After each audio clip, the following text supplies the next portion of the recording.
opening kickoff to the final play. Touchdown! Your home of the pass. 98.5 The Sports Hub. Beasley Media Group Station. Sports Hub headlines. Patriots will play Jacksonville in London this coming Sunday, and the players will be back at practice this afternoon. The team has also brought in another center, signing Lecitus Smith off the Green Bay practice squad after getting Ben Brown from Las Vegas last week. Speaking of the Raiders, they were busy yesterday. First, they sent wide receiver Devontae Adams to the Jets for a conditional third-round pick. And then both Tom Brady and former Patriot Richard Seymour were approved as minority owners of the franchise at the owners' meetings yesterday. The Buffalo Bills have acquired wide receiver Amari Cooper from Cleveland. The Celtics finished up their preseason with a loss, 119-118 in Toronto last night.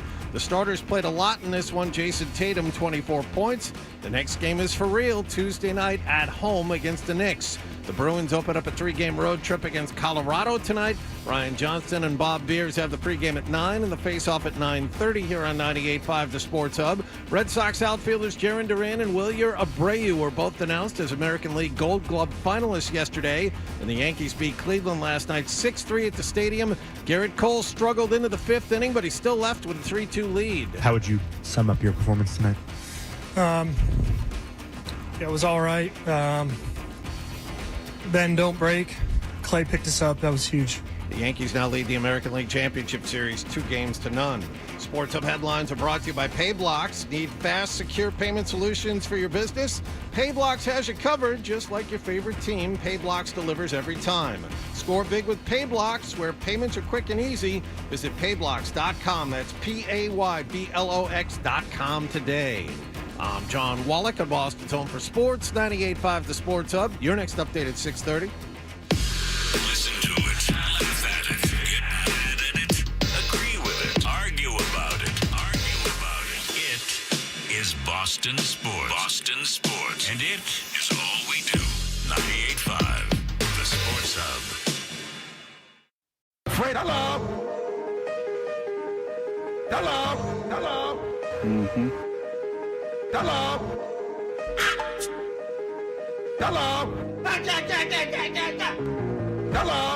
He's naked. He has a sword. Open him up with a football. 98.5 The Hub! Bruins are back from the West Coast. Cocaine and hookers. Yes. Na. Is it okay to use this for the radio? Yeah. Welcome to the show, you sweet bitch.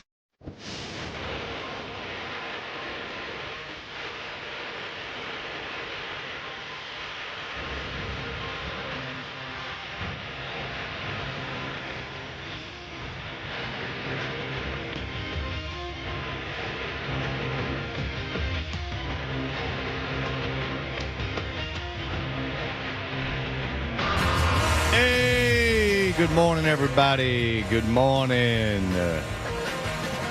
We are Toucher and Hardy. Town Fair Tire Studios. You can call us 617-779-0985. Watch us on YouTube. Search 98.5 Sports Hub on YouTube.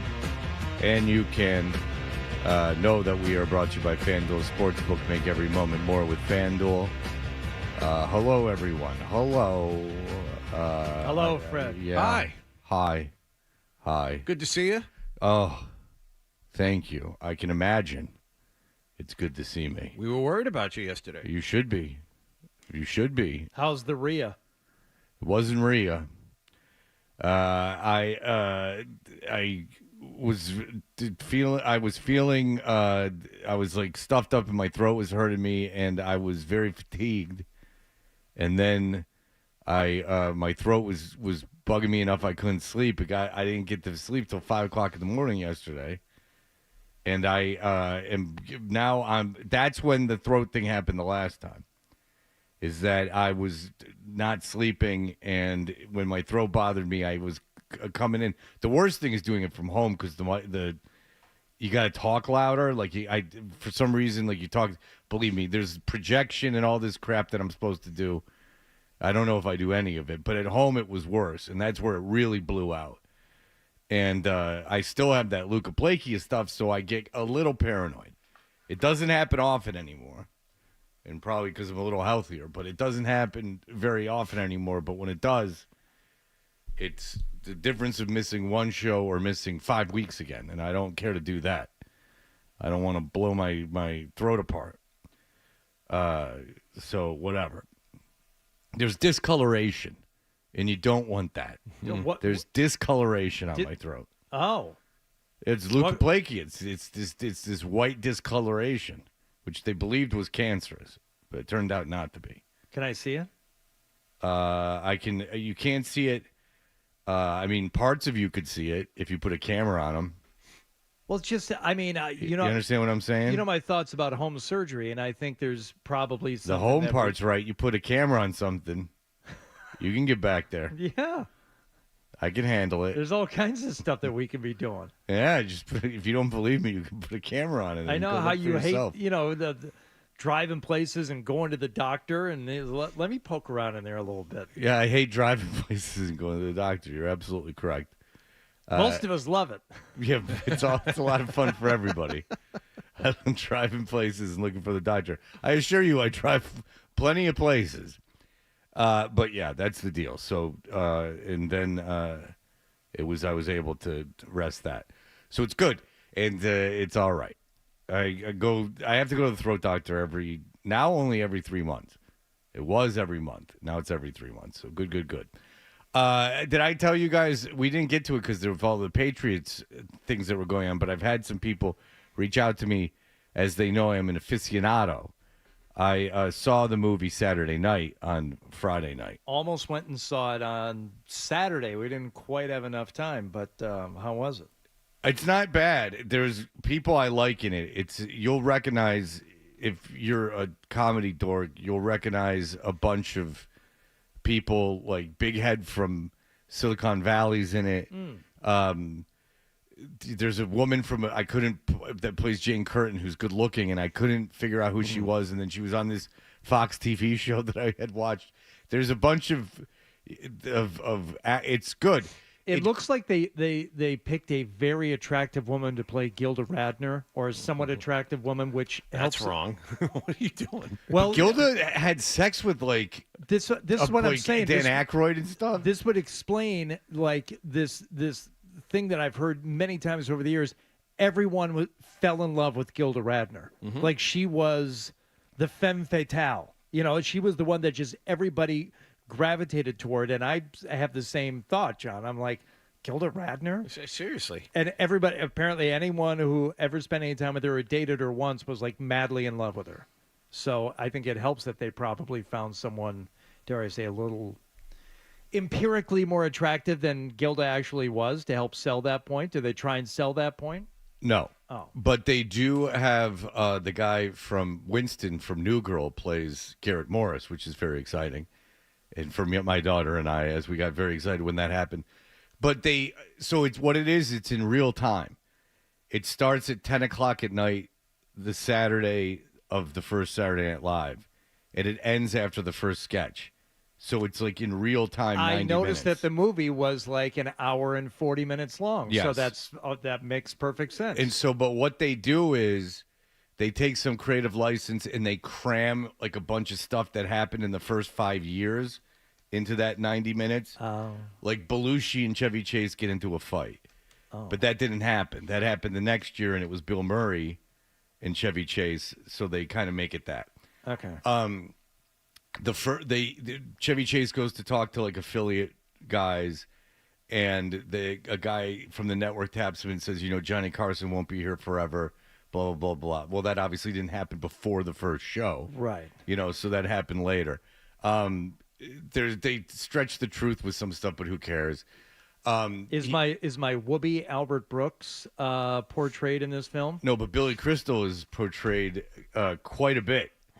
Billy Crystal is all over it. Albert Brooks' name is in it. Yeah. But it was a pre-taped film. Yeah, so maybe he wasn't even actually in New York. Oh, I for the doubt show. he was there for the show. Yeah, I don't think so. But they have a lot of Billy Crystal. And then there's like a scene where they got to go find John Belushi, and he's in a bar, and Lorne Michaels hires the writer right there. And that's the story of Alan Zweibel. But that didn't obviously happen like a half an hour before the show. Like he was fired. He was hired, well beyond that. Anyway, these are the things I know.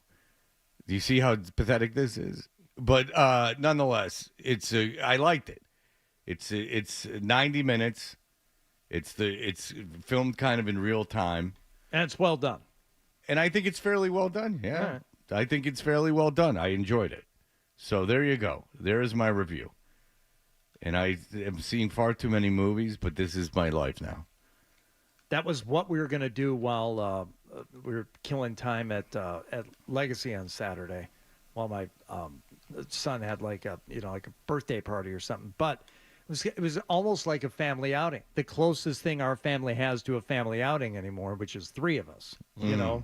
We could, because there's one in particular that cannot be counted on to be joining the family anymore. She's got her own thing, that she's doing. You understand? Yeah, your daughter is a senior in high school. So she's got things to do. Fine. So instead, what we did was and if you think this can't be done, it can be done. We walked around Legacy Place essentially for 2 hours. You can do that? Well, I've done half an hour and I'm done. I've done it several times. Yeah. I've taken Really? because my son's all like not around a lot, so I'm with my daughter all the time, which I enjoy. But I need things to do with her, and she's 14, so I've gone to Legacy Place for like half a day without 2 hours without even eating. Like, maybe I'll go to that smoothie place, but yeah, for 2 hours I've walked around there. Wow. I mean, it cost me like $80 because ultimately I have to buy her something, like from Sephora or from Aerie or one of those places. Yeah. no, if you start at the Travis Matthews store, of course, right? Of course, yeah. You go in there and you chum it up with those guys for a while, waste their time. And then you walk the perimeter past the movie theater. You stop in at the Gap to your wife's protestations. I've never been in that Gap. What are you doing at the Gap? I was looking for socks. You got to get socks at the Gap. Sure. Okay. I didn't even know why they still have a Gap.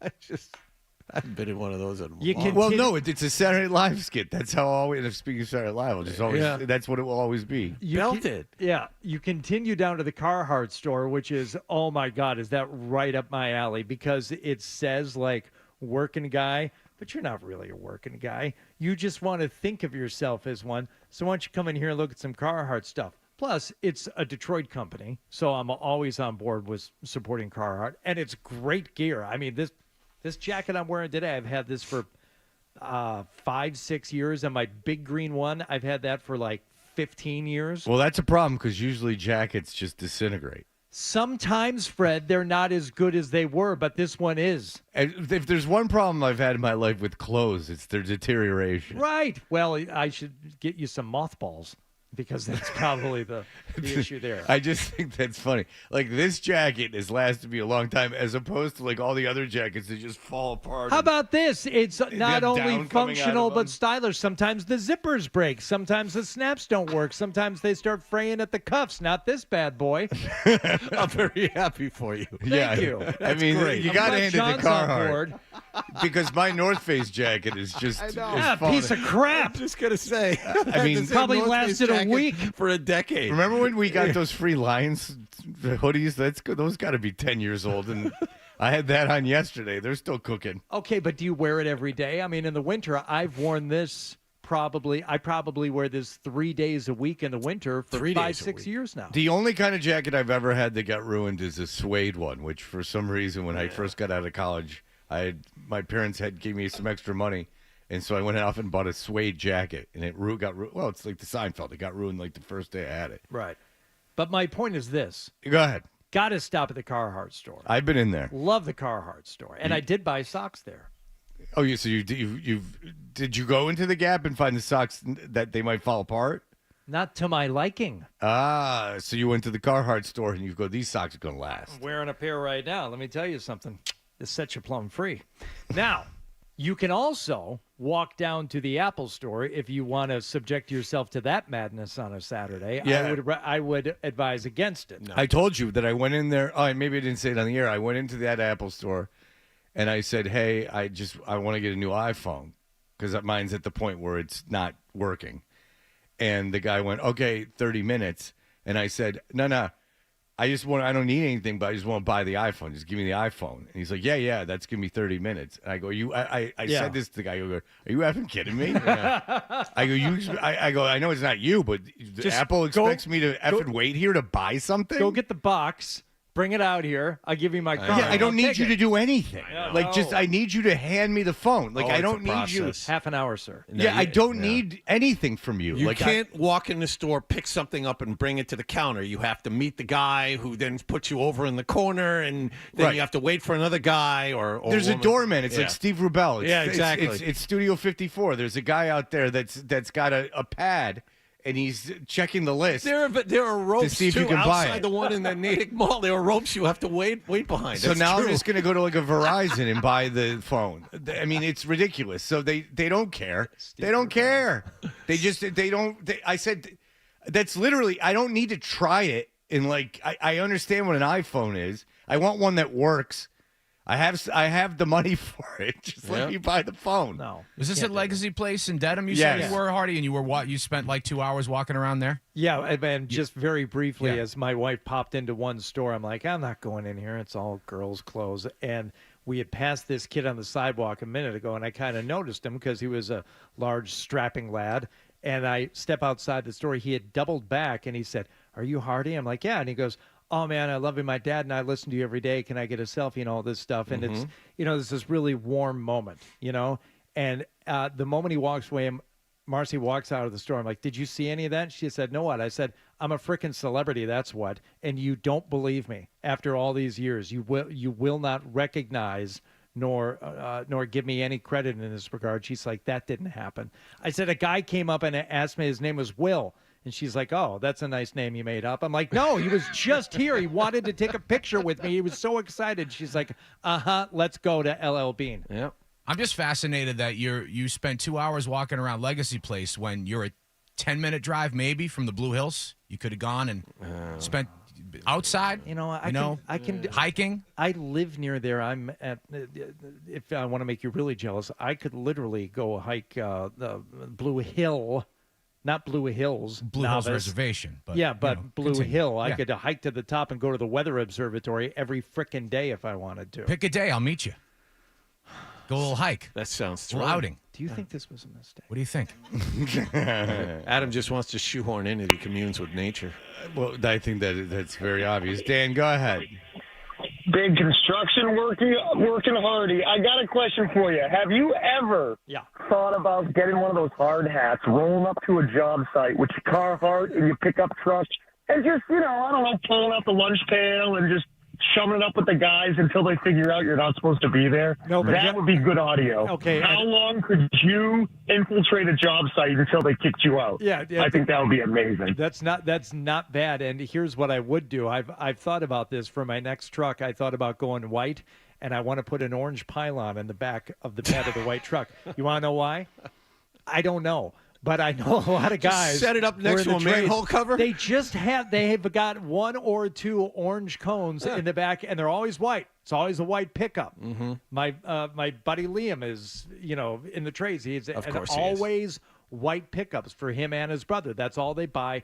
And Liam specifically always has an orange cone or two in the back of his truck. I don't know why. Do you drive around and look for construction sites to look at?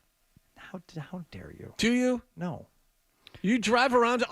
You know but what? When I see one there. But no, when I see one, I'll stop. I'm not going out and actively searching for them. You know what you could do? You could just fill a cooler with beer and nips and pull it up to any construction site and be like, "Hey guys, let's be friends." And I think you'll make some. I mean, I think that's pretty much any business. Just go free booze and people go, all right, let's hang out. Probably let you do anything you wanted to. Maybe. B-Real says, "You guys are at the Gap every day when John smiles." Thank you. Oh, that's not true anymore. No, he got it fixed. I got it fixed. We made fun of him until he got it fixed. That's right. It was That's all why, you. That's why you always tell your kids. That's how. Hey, fatso. That's how friends do. Until they finally get an eating disorder. All you. That's right. Yeah, you go, hey, fatso. Yes. And then they get an eating disorder, and then you win. Like Edie Sedgwick, you know? All right, we'll be back. What are we going to talk about, Hardy? You tell me. I've been out of the loop. We're going to give you a chance to talk about what happened on Monday night. Oh, what good times. It was, and then some big developments with the Jets yesterday. Oh, yeah, while you were convalescing. So we'll look out, New Orleans. Because you're going to have a lot of Jet fans there now. Big piece of garbage. Stupid owner and dumbass crap quarterback. Yeah, that's great. We'll cover all that. Yeah, you want Mike Williams? You want your veteran receiver, Patriots? Go ahead and trade for Mike Williams. You could get him for a conditional 7th rounder. All right, we'll be back in just a moment. You're listening to Toucher and Hardy on the Sports Hub. Cancer affects millions of Americans. That's why on Friday, October 18th, 10% of all Honeydew sales will be donated to Dana-Farber Cancer Institute and the Jimmy Fund. Stop by this Friday, make a purchase, and help Dana-Farber find a cure for cancer. Join us at Honeydew.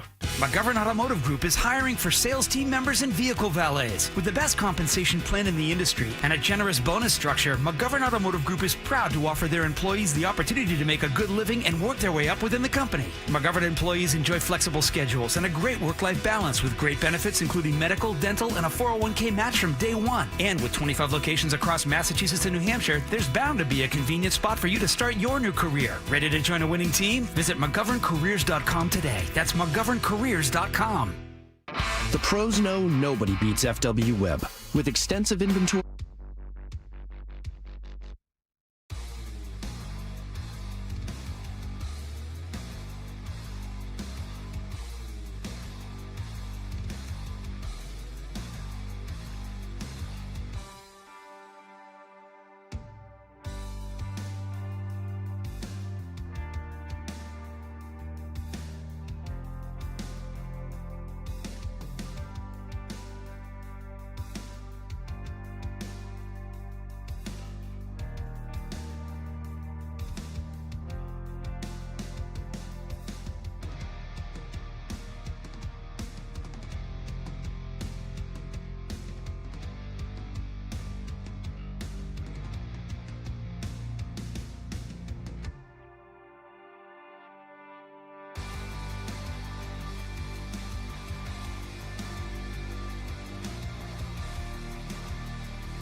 J.R. Toucher and Hardy, and I'll tell you this: did you see that the NBA has let fans into the Hall of Fame? Yes.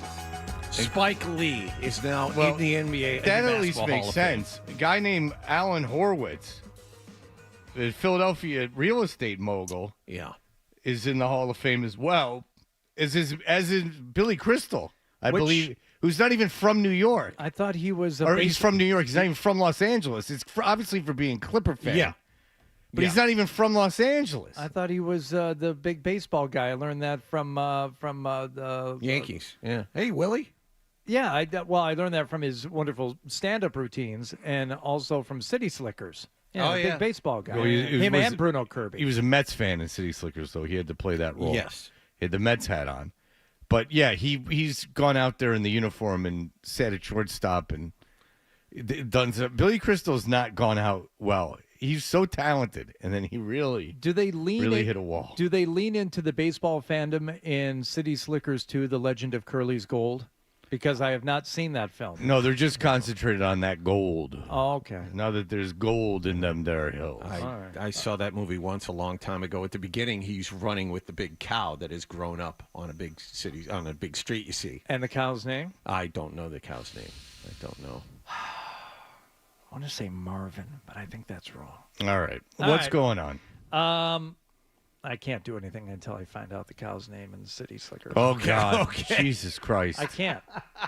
You know, the scary thing is that rings a bell. I think Hardy's right. Norman. Oh, Norman. Okay. All right. Now we can move on. All right. Fred, you were watching Monday Night Football. Did you watch until the very end? I did. Back to pass. Rodgers looking to load up. Fires deep. Rainbow down the field looking for Mike Williams. And it's intercepted.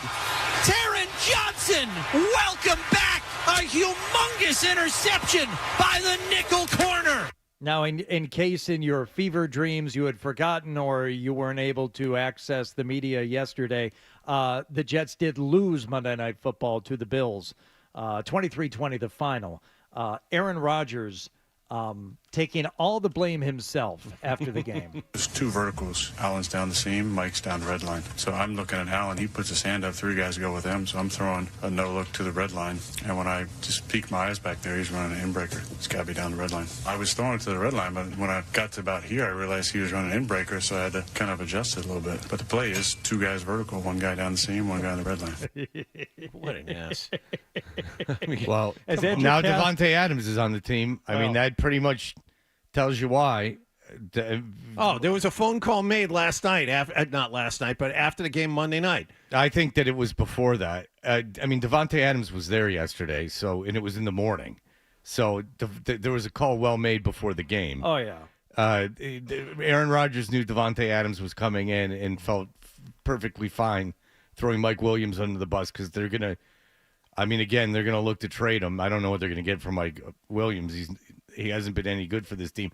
Aaron Rodgers apparently is a quarterback where you have to have played with him for like 10 years to understand what he's doing. Because Alan Lazard was the worst, statistically, PFF, the worst receiver in the NFL last year. That statistically the worst. If you add up all the categories, he was the worst in totality, if you aggregated them. And now all of a sudden, Alan Lazard still drops a ton of balls, but all of a sudden, he's fairly effective.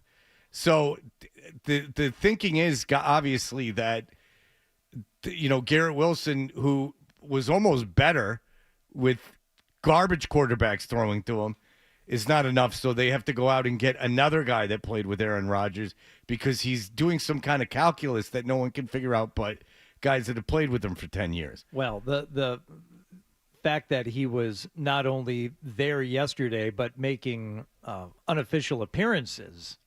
Okay, so as soon as you hear the news, what's that? Well. That is Devontae Adams showing up in the background behind Aaron Rodgers. They never knew it was happening during the Pat McAfee show. It's like when a celebrity comes on Saturday Night Live when they're impersonating them. You never know. Oh, they didn't know at all. What's that? What's that? What's what you agreed to that Devontae Adams was going to Okay, so as soon as you hear the news, what's that? Well. stinks. Hey, good to see you, Tay. Good to see you, man. Congrats. Yeah. Hey, Tay. Hey, because Devontae, way too much. Tay. Did you guys watch the game? Yes. Yeah. Okay, did you watch it in totality? No. I stayed up really late and I watched up until that interception. Yeah, okay, so you saw the first time ever referee, the first year of this gentleman being a referee in the NFL, that he just said, I'm going to be on camera as much as possible, both ways. I mean, Aaron Rodgers, even after the game, there was a roughing the passer on him, and he said that was a BS call. It should never have been called. Yeah, the body weight thing was ridiculous. The Jets got called for a roughing the passer. I don't even know. Like, they couldn't figure it out. Balls that were 20 yards out of bounds, there were PIs being called on. I saw that one. Well, yeah. the Jets get called for maybe, I'm not exaggerating, 5 pass interferences at the game. And DJ Reed and Sauce Gardner are good. So it's not like they have these garbage corners just grabbing guys. There's these, like, Aikman, by the way, not a fan of the Jets. Not a fan. Because Buffalo was imploding just as much as the Jets were that night. I mean, the Buffalo was making a million mistakes and missing field goals, too. It was a terrible game. A guy in the New York media, a Jet player, was flagged 15 yards for saying something to an official. They replayed it. He didn't even look at the official. He obviously said something, but he didn't even look at him. And the guy in the media, the football guy, was like, I've never seen this. I've been covering the NFL for 30 years. I've never seen a player just walk by an official and get flagged for saying something. Usually there's making contact with an official. You know what I'm saying? Yeah. Like, you got to get in a guy's face and, like, make contact. But it was both ways. Both teams that no. live in penalties. No. That's what I'm saying. It didn't cost the Jets the game. But what I'm saying is that the official, you would think that at some point you would, and then they would stop the game. They'd stop the game. Like, there was at the end of the second half, the Bills had the ball, and there was like 50 seconds left in the game, in the half, and the refs would just stop the game, and they would have conversations over and over again, and about the clock, set the clock back 9 seconds, and then it would be like this 5-minute thing. Buffalo was driving the end of the first half. I think they missed a field goal, or maybe I think that's the field goal they missed. And they're driving, and they just keep stopping the clock, and talking. It's a really bad product. It's not good. And boy, do the Jets suck. I'll tell you, that you would have thought they would win that game at home versus Buffalo, a Buffalo team that's lost 2 games in a row, a Buffalo team that's not necessarily that great. And you would think if they had a kicker, they'd be 4-2. And that's a fact. If they had a kicker, they'd be 4-2. They would have won. He missed a 50-yard field goal in Denver. That would have won the game. I mean, he missed it at the end of the game. So if that goes in, there's no, it was over. The ball goes through the uprights, they win. All right, so you missed it. It happens in football. Then that idiot goes out there and misses 2 field goals in the game. They lose by 3 points. Now, listen, the Jets, Aaron Rodgers is not as advertised. And I don't know what the hell Devontae Adams is going to do for him, other than he can understand the Sanskrit that Aaron Rodgers is in the voodoo that he does when he's apparently masterminding the defense from the shotgun position. But it's was a terrible product. B, I don't understand what the hell is the problem with that team and how they can't stop the run in the first half. And C, I sat there with my son watching the game, and then I felt bad. I said, you're gonna have to live with this. I've made you into this fan. Go ahead.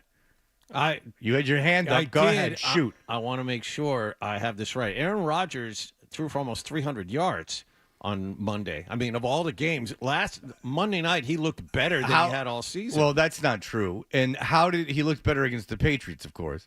And how did they do in the red zone? They did not do well in the red zone. Yeah, so F Aaron Rodgers between the 20s. I don't care. He gets in the red zone. I want him to score. I want him touchdowns. But then there's a holding on a touchdown. They didn't want to give Garrett Wilson the touchdown that he obviously had. I mean, it was just terrible, terrible, terrible officiating. One guy said Alan Lazard didn't catch the Hail Mary. And I don't think the Jets had any timeouts, and I don't think that's an automatic booth review if it's not called the touchdown. So, by the way, if that one official doesn't call that, I could be wrong, but I don't think I am. If that the other official doesn't call the Allen Lazard Hail Mary a touchdown, that never goes to booth review because the Jets don't have a challenge, and that's not called a touchdown. So the officiating was awful. I don't know what the hell's going on. And why do you have a first-year official doing Monday Night Football, being the referee for Monday Night Football? Stick him on all the Patriot games.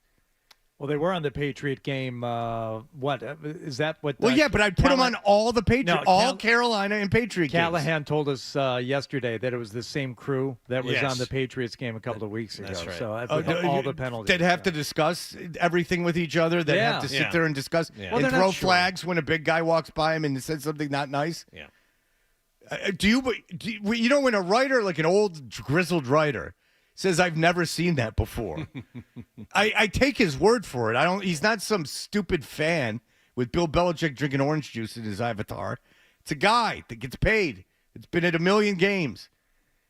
Never seen it before. Boy, did that suck. And it went both ways. Believe me, the Bills imploded too. They had a touchdown called back because of they had a bunch of called back because of hands to the face and everything else. I mean, it was really stupid. There were holds. I didn't even see where the holds were. The holding they called in the Jets touchdown, I don't even know how he held them. No. Tyron Smith. He wasn't even he left tackle. The ball was between the center, the right guard and the center. I don't know how the hell Tyron Smith was involved in that play at all.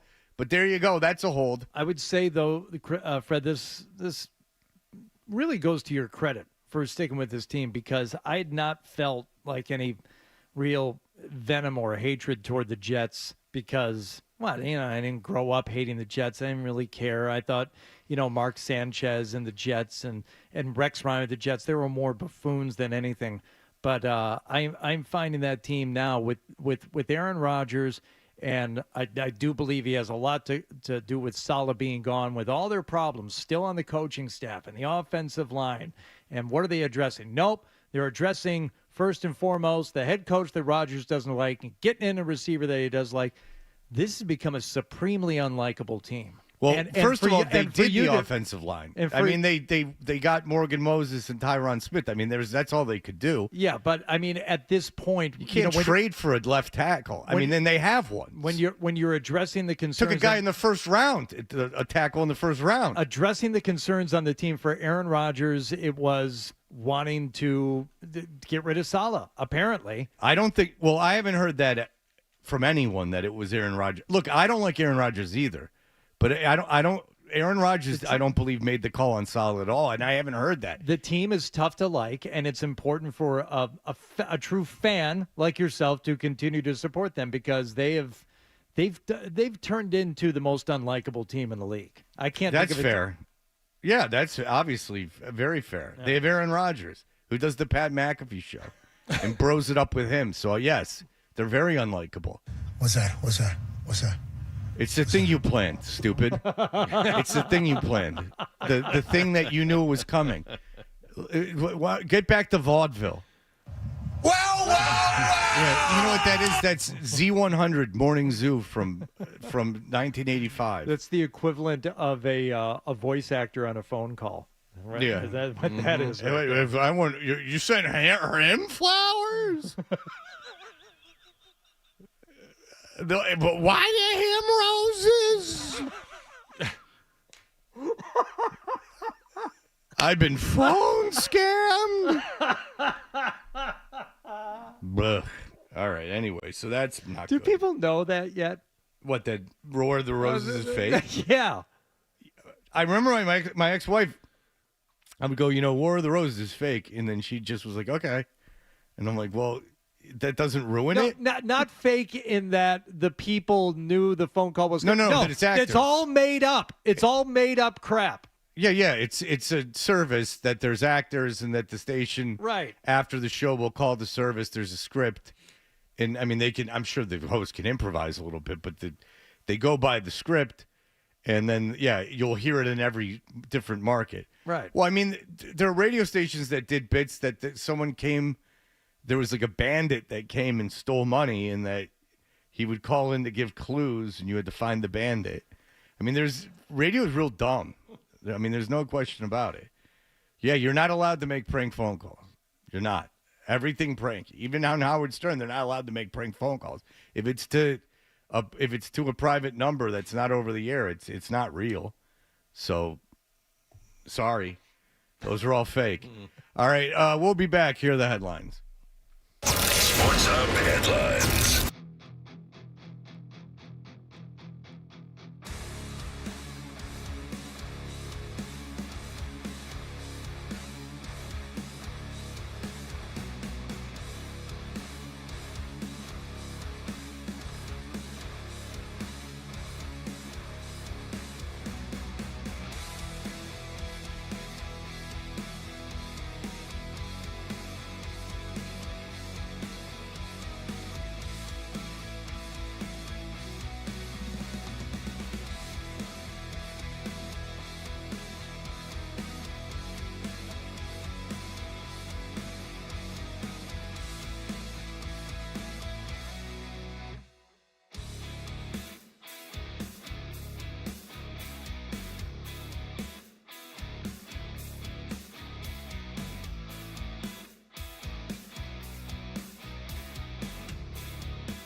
Yeah, Fast Times at Ridgemont High, baby. That's right. This is the only thing I know that this song is from Fast Times at Ridgemont High. They're driving in the car. Is it that scene or is it the pool scene? I thought it was Oh, it's the pool scene. Sorry. Yeah, it's a pool Life scene, in the Fast Lane is when they're driving There in you the go. car. Yeah, this is the pool scene when Phoebe Cates shows her bosom as Judge Reinhold furiously masturbates in the pool house. Still wearing his uniform from the Yeah, Long you can't John, even see it. the Long John Silver knockoff place that he was working at. With a star-studded, they had Nick Cage working one of the Friars. Eric Stoltz, The Stoltz man was there as well. He was a big high guy. Anthony Edwards.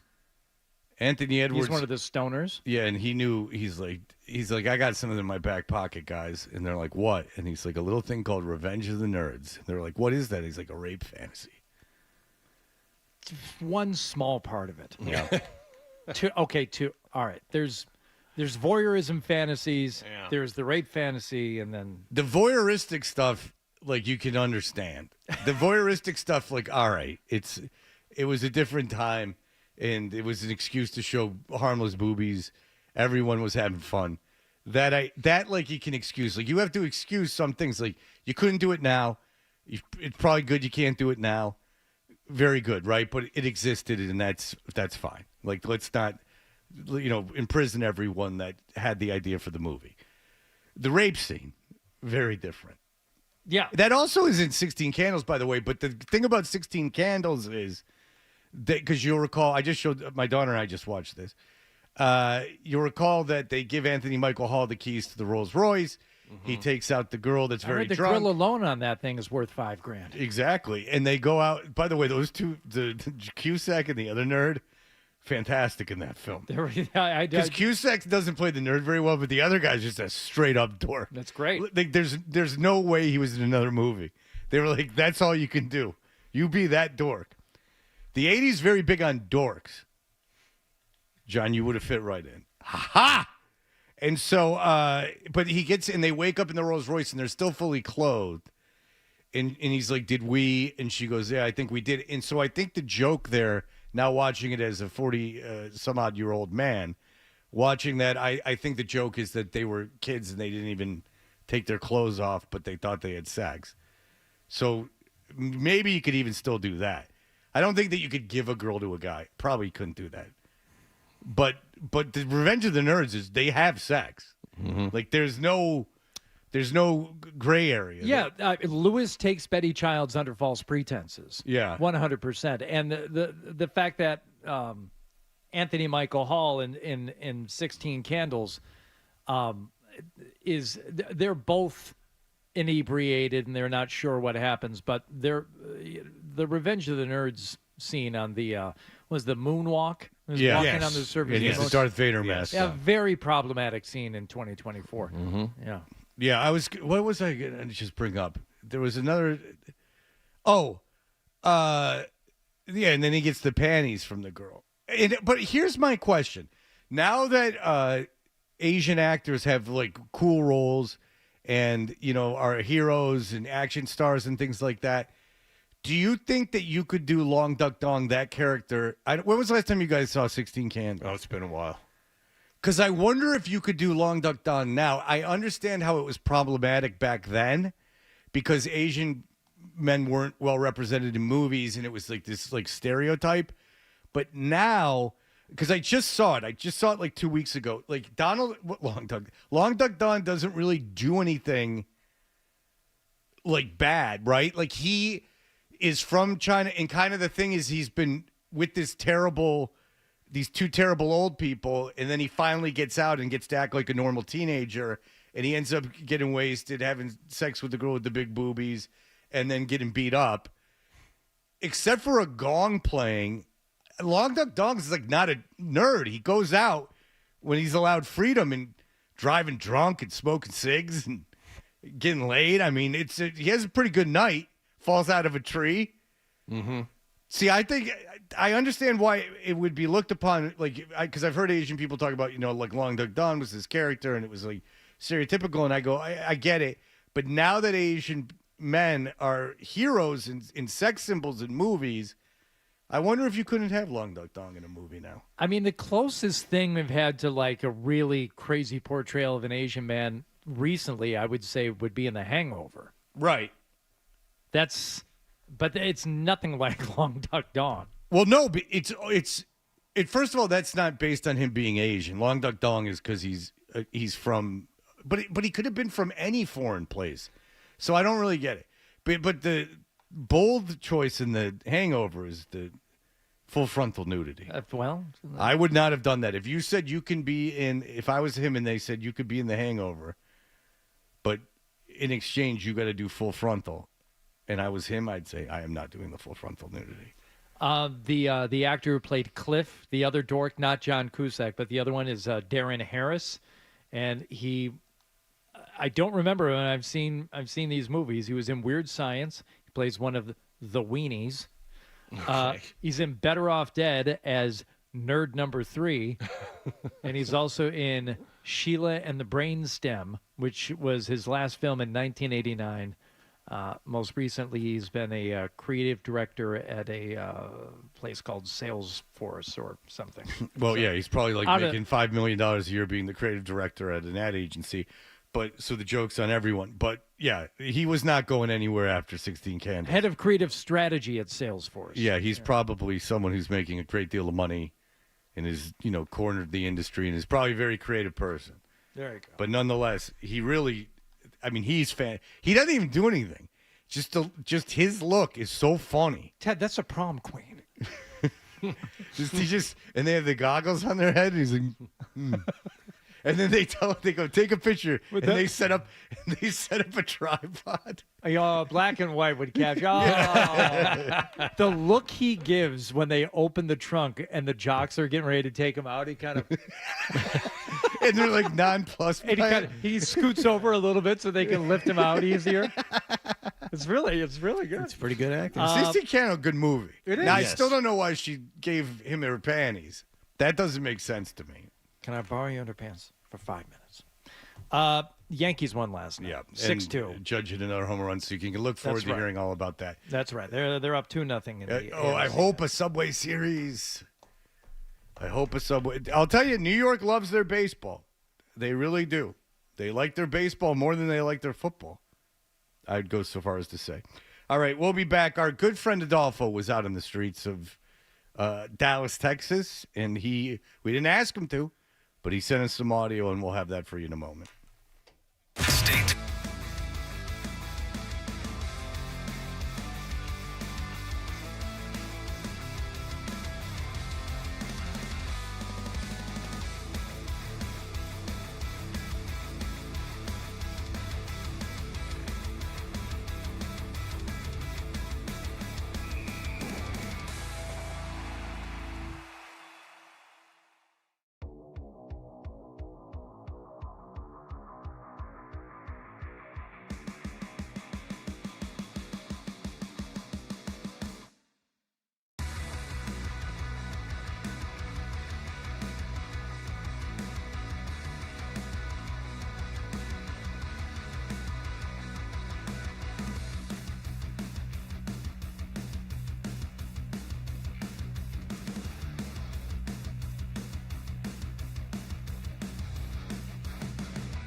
Patriots are going to take a 1-5 record to London this weekend to play Jacksonville at Wembley Stadium. First, though, the team will practice today and tomorrow after the players had yesterday off. They'll also have a new player on the field after signing center Lycidas Smith off the Green Bay practice squad 1 week after getting Ben Brown from the Raiders. Las Vegas yesterday made a trade, sending top wideout Devontae Adams to the Jets for a conditional third-round pick. Also, Tom Brady was approved as a 10% owner of the team at the owners' meetings yesterday. Richard Seymour also approved as a 0.5% owner as well. Not to be outdone by the Jets, the Buffalo Bills got a number one wide receiver of their own yesterday. They acquired Amari Cooper and a sixth-round pick from Cleveland for third and seventh-round selections. The Celtics lost in Toronto last night, 119-118. That ends their exhibition season with a record of 4-1. Al Horford made his preseason debut in this one and played 23 minutes. Yeah, I felt good. Felt good just to be out there, be part of a game. Get up and down and get a feel back for it. So I'm pretty happy with being back. The Celtics will now play the Knicks in the regular season opener on Banner Night Tuesday evening at TD Garden. The Bruins visit Colorado this evening. Ryan Johnston and Bob Beers have the pregame at 9 and the face-off at 9:30 here on 98.5 The Sports Hub. And in baseball news, the Yankees beat Cleveland 6-3 at the stadium to take a 2-0 lead in the American League Championship Series. Sports Hub headlines are brought to you by the new fall flavors at the 99, like the hearty baked home-style chicken pot pie packed with chicken and topped with a buttery flaky crust.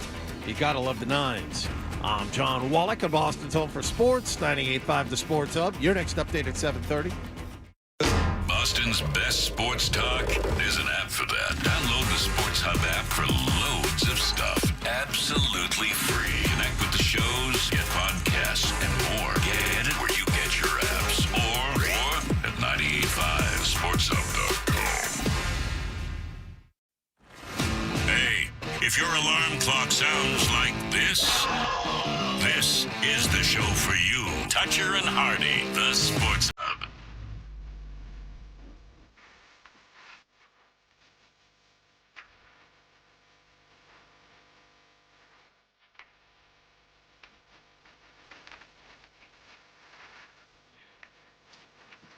Hey, we are Toucher and Hardy, brought to you by FanDuel Sportsbook. Make every moment more with FanDuel.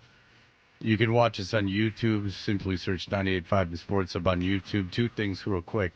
I was just listening to the last stop set, the last set of commercials, and Felger was talking about EliteChess.com, and I thought, oh, that's who wouldn't want a better chest as a man, EliteChess.com.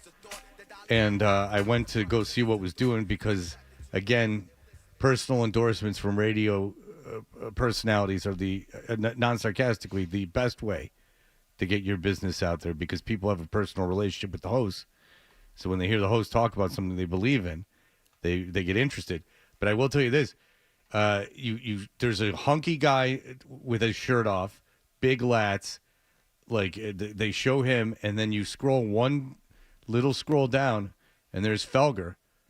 Right there, a big picture of Felger. It says $500 off. Nice. Wow. Do you think Felger's had the procedure? I don't think so. I don't think so. Maybe he had the gynecomastia, which is what apparently the thing is. You think you can get rid of him by just doing some shups, but it's a bigger problem than that. Listen, I'd get it done. No question about it. I've gotten a couple of these. Do you wear a man's ear? Not yet, but what about a bro? I would, but maybe I'll go see this elite chest and go see what's going on. Kyle says, I'm getting a lot of these. Morning, Freddie T. Glad to have you back. First time emailer here, but I want to come to your defense. So that gets my antenna up. I'll read another one if you don't believe I've gotten these. Defense of Hardy trashing you yesterday morning and how you weren't sick and all that BS. Yeah.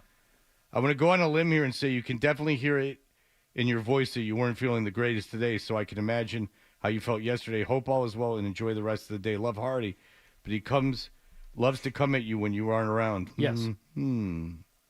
Yeah. Go back and what? Did I think that I was hiding something from you? It's all podcasted, documented. We spent healthy amounts of time talking about not only, how sick were you sick at all, but also the timeline of your ultimate demise, which is I'm a fan of that. Yeah, the whole 50-year mark, which is coming up in January. So it's all tracking. You know, this is your second quote unquote sick day in about a month. I thought it was a lot. I thought it was much earlier than that, but 12 was like, oh no, I was here, and I went back, and he was right. I saw it when I was I texted you yesterday to check in on you, but I just see now that was just window dressing. That was just to make yourself look better. Yeah, Hardy thinks you're stumbling to the finish line. Nicholas, answer the phone, could you please? Alan says, Hardy, have you ever called in sick to one of your 5 jobs feeling like crap, even though you weren't diagnosed with an illness by a medical professional? What's the threshold for being able to use a sick day exactly? Perhaps Fred should bring in a mucus swab. I could do that. Or a fecal sample. I could do that right now. To see if his absence is excused. I hear DA Labs does extensive free testing. Love the show, guys, especially Adam's edition with all the new hip-hop heads, which you just played. So there you go. I don't like that. I was here and then I was being trashed. Yes. You say. Very much so. So what was the issue? You tell me so I can get in this. It wasn't just me, and I'm not going to throw anyone under the bus, but I was absolutely the ringleader. You were the alpha. Yeah. And everyone was a bunch of beta cucks but you. Yeah, well, it was my hypothesis that you had stayed up too late watching the Jets. You felt even worse after that loss. This has happened to me. It happened to me after the Lions game. You were a terror. I wish you took the day off. Insufferable prick after the Lions lost the NFC Championship game, but didn't sleep well after that game. And after you tried to go to sleep for a couple hours after that game and couldn't, you just called it and said, I'm sick. I'm not coming in tomorrow. And so that was my hypothesis that. And we took a vote, and I did vote, and Wallach voted that we believed you were ill because I noticed in your voice, I asked you off the air 2 days ago, you sound a little stuffy, and you said, no, I'm fine, just a little run down. So I gave every benefit of the doubt, and when it came time to vote, I said, I do believe that he is ill, but I also threw out there that it could just be felt a little off, and then didn't get any sleep as a result of that Jets game and banged into work. Hardy spent the morning waffling back and forth. I did. I waffled, but ultimately when it came down to a vote. You agreed with me. Came down to a vote. Wallach and I voted that you were in fact sick. You had my back, Wallach. I most certainly did. Thank you, Wallach. The entire morning. Thank you. Finally, someone. I did watch the Jets game. Perhaps that did have a subliminal factor that I did not take into account. Tim, go ahead. Hey, yeah, I made a comment that you woke up on the disingenuous side of the bed this morning. I find out what you said a few minutes ago a little hard to believe. What? You are actually willing to consider getting a boob job for men. What? They don't put anything in. They just screw around with they take the fat out. Isn't that a little narcissistic, though? I mean, this is not the Fred that I remember. The Fred that I remember would have made fun of somebody for this. Well, first of all, body shaming ain't in my DNA, my friend. And second of all, I'm a single man now. And Fred is the ultimate narcissist. I don't know who you think you're talking to. Yeah, I'm fairly narcissistic. I'm an only child. Yeah, I'm Isn't that a form of body shaming yourself if you feel like you need to go under the knife to get a flatter, more appealing chest? Yeah, but that's a little strange. Do you think that Jack Kevorkian should have been put in jail? I mean, can't you? I mean, I believe that you can choose to commit suicide. I mean, of course. Listen, if this guy's got a business that can give you a flat chest, and I look at the EliteChest.com, and it's got Felger's pretty face, $500 off. I said, why not? Yeah. Why not take a spin? What makes you think Fred is anti-body shaming, too? Yeah, body shame all the time. Hey, let's get this done. No. Let's get this done. I want to see before and after Fred do it. Let's go. All right. Are you in the car? Are you in the car? Maybe. Okay. I'm in the truck. All right, very good. Nice. Oh, now Hardy likes you. All right, what I'm going to do now is... You got a cone in the bed? You can watch this on YouTube later today because it's up there for all the time. I'm going to go to the YouTube camera. I'm going to pull my shirt up, all right? and then I want you to look. So I'm going to do it now. If you're on YouTube. Hey, here it comes. All right. There it is. Yeah, but Shirt is up. don't stretch it up like that. I want you to slouch over like you normally do. No, I think he's fine. There you go. There you go. He's That's how you walk fine. around. That's how I walk So around. when are we I'm getting really the sucking surgery? everything in. You can tell.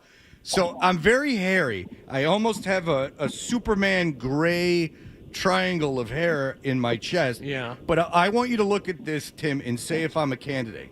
In fact, if someone from Elite Chest is out there, YouTube. talk about hairy chest. I'm going to need to book a motel room. Oh, you like it? Oh. And now we're talking. Wow, Let's I get didn't back to the realize 1980s where there was Magnum PI and David Lee Roth, my friend. You notice I don't shave my chest, Tim. That I won't do. Does that make you feel a little better? I go a little more Burt Reynolds, if anything. God bless you. There you go. Well, you like a manly man. If a woman likes hairy chest, is like a guy who likes big boobs. You know why we like them? Because we don't got them. Yeah? Women shouldn't have a hairy chest. You should like a man with a hairy chest. It screams masculinity. Thank you, Tim. I don't have a problem with that. I really don't. I think like the true narcissism comes in when guys get like calf implants. Well, that's ridiculous. I mean, That's almost like I'm sorry to interrupt, but that's almost like they shouldn't give that surgery. Right. Yeah, that now you've got some serious psychological body issues. If you're embarrassed to take your shirt off at the beach because you've got man boobs and this guy can suck the fat out of them, then go for it. It's an outpatient procedure, it says. Yeah, I mean, why not? it's an outpatient procedure, and I don't believe that it's not like, I don't even think it's like that much healing. But I don't know. What's your opinion? Do you think that I have that condition? No. I just took my shirt off. No. Well, that's No, I nice. think you're That's all the right. nicest thing. You can say anything you want about me being sick or not. Okay. I like that. And also, in fairness to Hardy, I am a little paranoid about my throat. That is true. Yes. That I am a little paranoid because I ignored it last year. And then you heard it. It was Well, that's I the mean, thing. they made me leave work. They told me, Rick Radzik told me not to come back to work anymore. And it turned out Rick saved my ass by doing that. Because then I got all that call done. in. We had people call in defending you specifically because you came to work with no voice for about 3 weeks there. And I remember you were huffing air. What were you? Yeah, What were you doing? You had a humidifier. Hardy, you weren't here for humidifier. this. He brought in a humidifier, and during commercial breaks, would strap the humidifier to his face like an oxygen mask and huff. Like Blue Velvet. It was really something. I was going to say Bane, but okay. Candy-colored clown. Yeah, what? You make quips turn off the mic like you put your hands Mic in the drop. air like you just dropped the mic. What'd you say? Yeah, I need one of those. There you Yeah, go. he just turns. No, it might have been the funniest line ever, but who knows what you said? You just went in and out. What'd you say? Candy-colored clown. I don't get it. It's the scene in Blue Velvet Oh, where Dean okay. Stockwell sings into the treats the light like the microphone. You is. watched it more than once? Oh yeah. Really? You can watch that movie more than once? Yeah. God bless. What about it appeals to you that much? It's like a nightmare. No, I know. So let's relive that over and over. No, it's a very well made movie because Yes, it has the and effect that's intended. Yes, and that's the reason why. It's to be studied.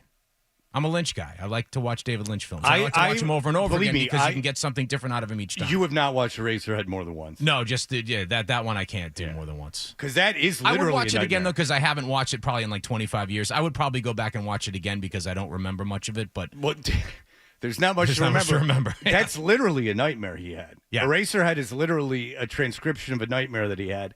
And people go, what does it mean? What does this mean? And he goes, I don't know. Right. It's a nightmare that I had, which makes me think, why do I have to watch it? Like, I mean, I don't have to. Like, I don't think it's something that needs to be studied. I appreciate David Lynch. But I can't watch that Blue Velvet more than once. Yeah. Which he'd probably like to hear. He probably don't want me watching it more than once. So anyway, you got a real show, everyone. Congratulations. You got a big booby show there from your friend Fred Toucher. You're looking at YouTube? Yeah, the numbers skyrocketed during that segment. Nice. Yeah, the word got out. Up to the hundreds? Yeah. Added 11 watchers as soon as word got out that you were lifting your shirt. Yeah. But there is some discussion as to how far down you're allowed to shave your neck in the V for the open collar before it constitutes shaving your chest. It's gray. It's not shaved. That's what's interesting. Well, I Do it mean, again. See, This is all hair. Oh, that's it. Yeah, it is. All right. I thought it was shaved. It's not. Okay. Very All right. good. That's hair. How far down do you shave your neck? Oh, God, barely at all. Yeah, I go like down to here. Wallach? I don't shave my neck. I don't have. Well, yes, you do. Well, I thought you meant No, down he here. can't fly if he I does shave that. here, but not down here. It's to make you more streamlined. No, All right. Zip through the air. So there you go. See, people I think can that get to Legacy Place faster. See, why would anyone think I shaved my chest in a V? Like, why would you think? I understand that it looks like that because it's gray. For the big open collar. Yeah, but that would be a disaster once I took my shirt off. I'd look ridiculous. Would look like the old Vancouver Canucks sweaters from the 70s. Exactly. Yeah. Like, why would I? So first of all, like I'm unbuttoning my shirt between my nipples, and then I just cut a V out because I got too lazy to do the other sides. Mm-hmm. I get like why it would appear that way, but one only look a little bit longer. No, you're Frank Viola, baby. That's let it ride free. I listen. If I'm a girl, I'm all about hairy chest. I don't understand why a girl wouldn't like hairy chest. That I don't get. Hairy back, I understand. Very unappealing. But if I'm in the sauna, I got a hairy chest. I'm like, all right. Yeah. I'm like, you like good shape. Look like Brad Pitt in Fight Club, but a little hair. Overwhelming majority of women, I would bet, would like it that way. If I was a woman, I can legitimately tell you that I would want a guy with a hairy chest because it's masculine. I think I'd want that masculinity. I'd want a big alpha hairy man. And Wallach, that's not a fair me. assessment because most women came of age in the 60s and 70s. So yes, as they now approach their twilight years, that's what they hearken back to. they're all grandmothers. It's all different. Yeah, now. those are your contemporaries. I think that body hair is getting evolution out. Like I think evolution is pushing body hair out. I think that if you actually went back 50 years, the amount of body hair men had was probably more. Oh, but it's harder for us to make children now. Like my son barely has any, from what I can see, hair on his upper torso. Like I can't see anything. So I can't remember when I started getting mine. But for his sake, I hope it doesn't get to this point, because then it's a whole nair thing, and then you don't want to deal with it. Believe me, getting your back waxed, it's a whole situation. All right, well, you can save that Adolfo stuff for later. Mike Dussault, who covers the Patriots, he's a good friend of Hardy's. You can hear them chumming up. I'm going to see him this weekend. That's right, Hardy. Hardy doing pre and post. Got a little fill-in gig on Sunday morning. Hachi Machi. Who are they playing again?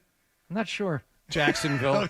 Jacksonville. London. Oh, wow. It's the London. Oh, so you're doing 6:30 to like 9:30? Mike and I will discuss that, I believe, and this was one of the reasons that I was all on board, is I will be out of the house and working that pregame show before the rest of my house is even up. So, what is normally an all-day affair at Gillette Stadium doing pre and post, even for the away games. Yeah, there's no traffic. You're out of there by 2. Dude, I'll Easy. probably be home by 2:00. Yeah, it's going to be great. Yeah. Well, if they put you on 3 hours before the game, that's completely unnecessary. But good for you if they're paying you by the hour, because no one's listening to that pregame at 6:30 in the morning. I got news for you. Incorrect, sir. International audience. That's how they get their Pats fix. Patriots.com, worldwide audience. Yeah, stupid. My bad. That was unnecessary. Yeah, I know, John. Jesus Christ. All right. We'll be back in just a moment with Mike Dussault. More.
I would say our red area defense was poor, and then really just the big plays after that.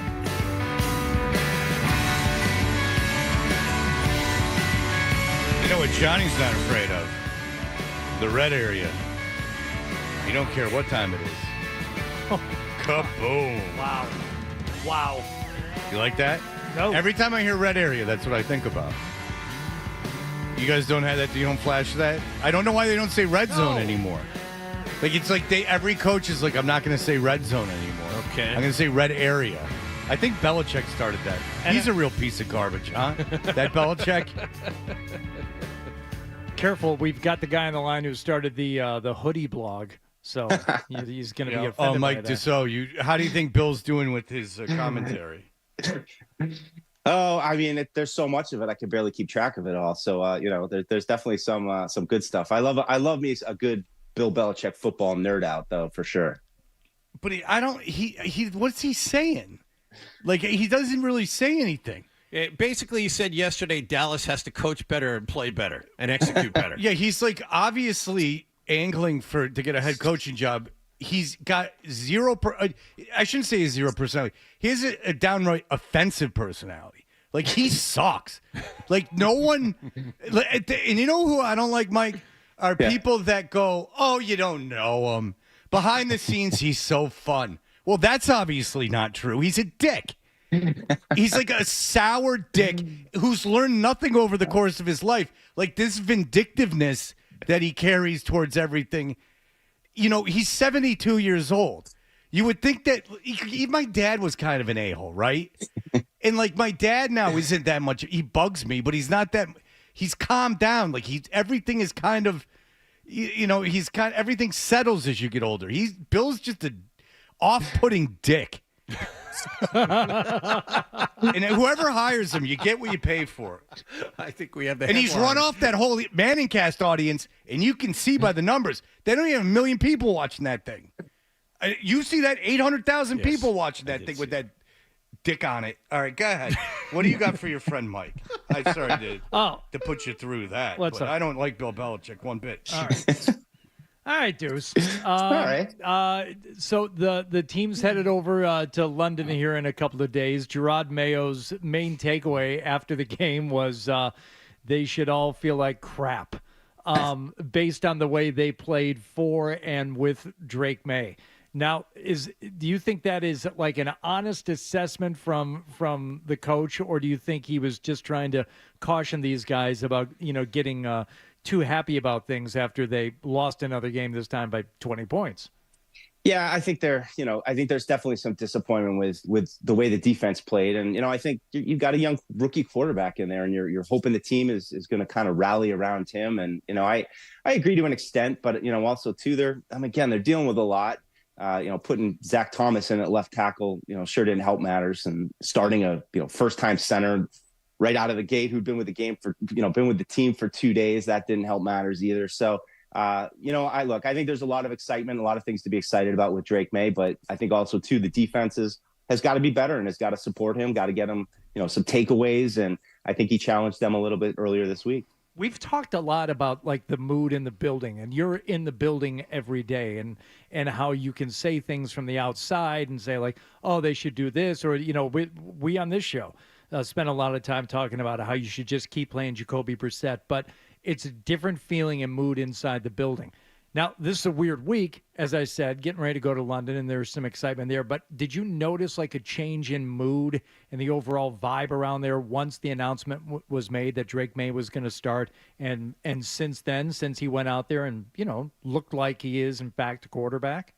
Yeah, I think so for sure, a little bit. Everyone's been waiting to see what this kid can do. And all summer long, we saw a lot of what he demonstrated in that game. And, that in the good way and, and some of the bad stuff that we saw too. But I think for me, the bottom line was, it was a little bit, up and down there early in the game. And then all of a sudden he threw that 40-yard bomb, and it was like, okay, there it is. That was like the moment. It felt like you felt the mood, kind of shift a little bit, at least as far as when, us watching it. But there's going to be a ways to go, but I think everybody, can get on board with a young quarterback with a rocket arm and super athleticism from, the players to the people inside the building. We haven't been back in the locker room. We'll get back in today. So, we'll see how people are, kind of reacting after that performance. But there's no question. We've all been, kind of waiting to see what the kid has got. And he got out there and he, showed that it wasn't overwhelming to him. So I think that's, excited for anybody as, a Patriots fan, that this is the key piece you need. Like, of everything else you want to talk about, tackles and number one receivers and pass rush and all, like, you got to get the quarterback in place. And I think you have some hope right now that you might have that piece. But the key is keeping them upright for longer periods of time than they've been able to. I mean, like Hardy said, you've been in the building. Do any of these offensive linemen have any idea where they're going to play week to week? It just seems like they're pulling them out of a hat at this point. I know. And you have to feel for them. I mean, look, you can have some criticism for sure in the offseason about how they approached it. But I mean, they've gotten absolutely killed. And you get one game with Vidarian Lowe, who looked pretty good last week, and then he gets out there and he gets hurt again. The situation with Nick Leverett and David Andrews. I mean, we had problems at center all summer long. You saw it. I mean, even Leverett had issues during the summer. And I mean, Zach Thomas plays at left tackle. Then you have this Ben Brown kid comes in, and I thought he played okay. So it's, as much as you want to, criticize them for the initial team building part of it, you can't ignore the fact that they've gotten really hammered with injuries. So, I'm curious to see when we get out there today at practice, who's going to be playing left tackle for them, because they really might be down to Zach Thomas if Vidarian Lowe's out. I mean, that's your fourth left tackle. So I don't care what you do in the offseason or what your depth looks like when you're starting to tap a guy who's barely played in the league and putting him at left tackle against those two pass rushers last week. Like, it's dicey. So no question, they've got to get better performance out of those guys. But I think Drake can help that a little bit with his legs. But there's no question it's an issue, and they've got to just get some stability. That's just the only thing you're hoping, is that they can settle on a 5 and keep those guys out there for 2 straight weeks. They haven't even had that yet. All right, so Drake Maye looked good. Having seen a lot of young quarterbacks, I mean, he looks better than Bo Nix. He looks far better than Zach Wilson looked. He looks. I'm just thinking of kids that played right away. I mean, Drake Maye. In look, who knows what he'll become, but he didn't go out there and crap himself, which kids can do, and he didn't do anything dumb with his body. Like, he looked better than Tua when Tua first came out. He looked better than Kyler Murray or maybe the same as Kyler Murray when Kyler Murray came out. Kyler Murray's pretty fun to watch, but he makes stupid mistakes. But, like, you know what I'm saying? Maye didn't put his head down, and he didn't look like he put himself in a lot of danger and things like that. One game, but had you been seeing that all preseason and in the limited practice time that you get to see? Were you at all surprised with how good he did look, given his inexperience and age? I mean, I think some of the heady stuff and being able to go through progressions, and that was a little bit surprising to me. We saw, one thing we saw this summer was a lot of double clutches where he'd go to throw it, he'd pull it back, and then he'd throw it. Didn't really see too much of that, but I think what you saw in that game is what we kind of saw all summer.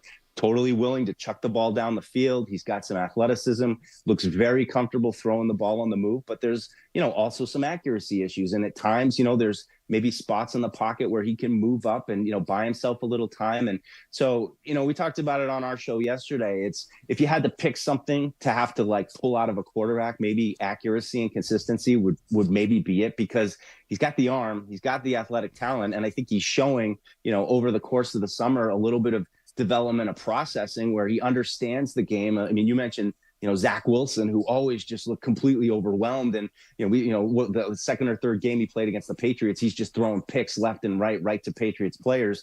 I mean, that was the one thing I just didn't want to see, was he doesn't know what he's seeing. He's throwing the ball right to the other team.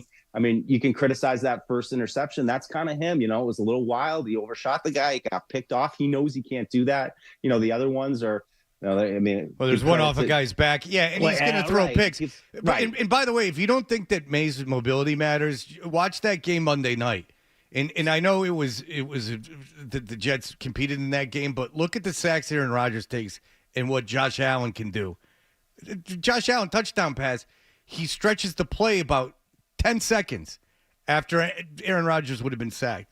So that's right there. That game illustrates why Drake Maye's athleticism is so important. 100%. He's the modern quarterback. Now, it's no guarantee that, he's going to just lead him to the promised land by himself. I mean, you look at the Jags that they're playing this weekend. Trevor Lawrence looked pretty good, in his first couple of years, and they got the same record as the Patriots. So, they're certainly going to have to build around him, but it's just, I've said it so many times since the summer. I mean, we've had some athletically limited quarterbacks here the last couple of years.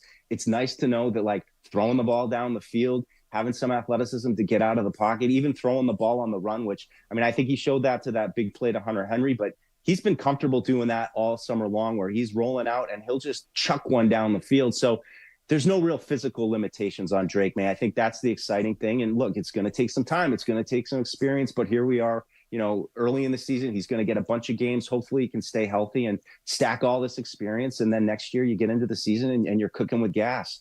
Mike, you made your bones obsessively compiling the list of Bill Belichick's hoodies, but also as a defensive mastermind. What's wrong with his Patriots defense? Yeah, it's and honestly, once Judon was gone, it's like, and Barmore. Those are pass rush pieces. But I think you guys played the clip as I was coming on with Gerard. I think that the troubling thing is just some of the fundamental stuff, and as we call them, Hardy, run fits. All that. We're talking ball now, but it's the basics, it's the fundamentals. They need to be better up front. You can point a little bit to the injuries, but look, you point to the injuries on the offensive line too. You saw some progress from them a couple weeks ago. So, those guys who were filling in, I think Jawan Bentley was just, a huge loss. He's such a playmaker. He gets everybody on defense on the same page. He's aggressive. He blows up runs. You saw it last week, big runs. It's one thing to give up those big passing plays. I think to some extent those are going to happen in the NFL, but the big running plays, those are the things that just are backbreakers for teams. And that's what they have to figure out up front. I do think that there's some bright spots. Devon Godshaw's playing well. Keon White's having a little bit of a breakout, but the other guys around them, they've got to be better. They've got to be more productive. They've got to play together. And I'm sure that's exactly, what we're going to hear from DeMarcus Covington tomorrow when we talk to him. Jacksonville is really bad. They're a horrible team. They got embarrassed last week against Chicago. I think Buffalo beat them by 5 touchdowns. They're 1-5. And despite all the deficiencies that the Patriots have, should they beat this team this weekend? I point to the defense. I think defensively Jacksonville can be had. Now, what does that mean with a rookie quarterback? And I don't even know what the offensive line is going to look like at this point. You might get a little bit of shootout vibes, but I'm not going to say that they should win, but I think that they should be in this game. And if their defense turns it around and plays better, then I definitely think they'll have a shot to win. But again, going back to Jacksonville, it's a little bit of a cautionary tale. They've got, a first round right tackle. They've got a second round left tackle. They went out and signed 2 free agent wide receivers. They've got a good, they have all these pieces that the Patriots were now saying, all right, if we can just put X, Y, and Z around Drake, we'll be all set, so they kind of have those pieces in place. But I think Jacksonville also illustrates that it takes more than high draft picks to put a team together that really can consistently win. So I'm interested to see how Drake handles it all going overseas. It's a little bit taking him out of his routine. It'll be a new challenge for him. I don't know if I'd say they should win, but they should definitely be competitive. I just hope they can take some strides forward on offense. And if the defense can step up, they'll give them a chance to win, I think. All right. Mike, I'm gonna see you Sunday morning, pal. Oh, can't wait. We're excited. Are you really? Oh, yeah. Okay. You don't like getting up, huh? Wow. Oh, I love getting up. We're gonna have. I know. We had to move the start time back a little, Hardy, because I know you guys get him up early there. So we'll let him sleep in. We'll let him get his beauty rest, and we'll have some fun. Yeah.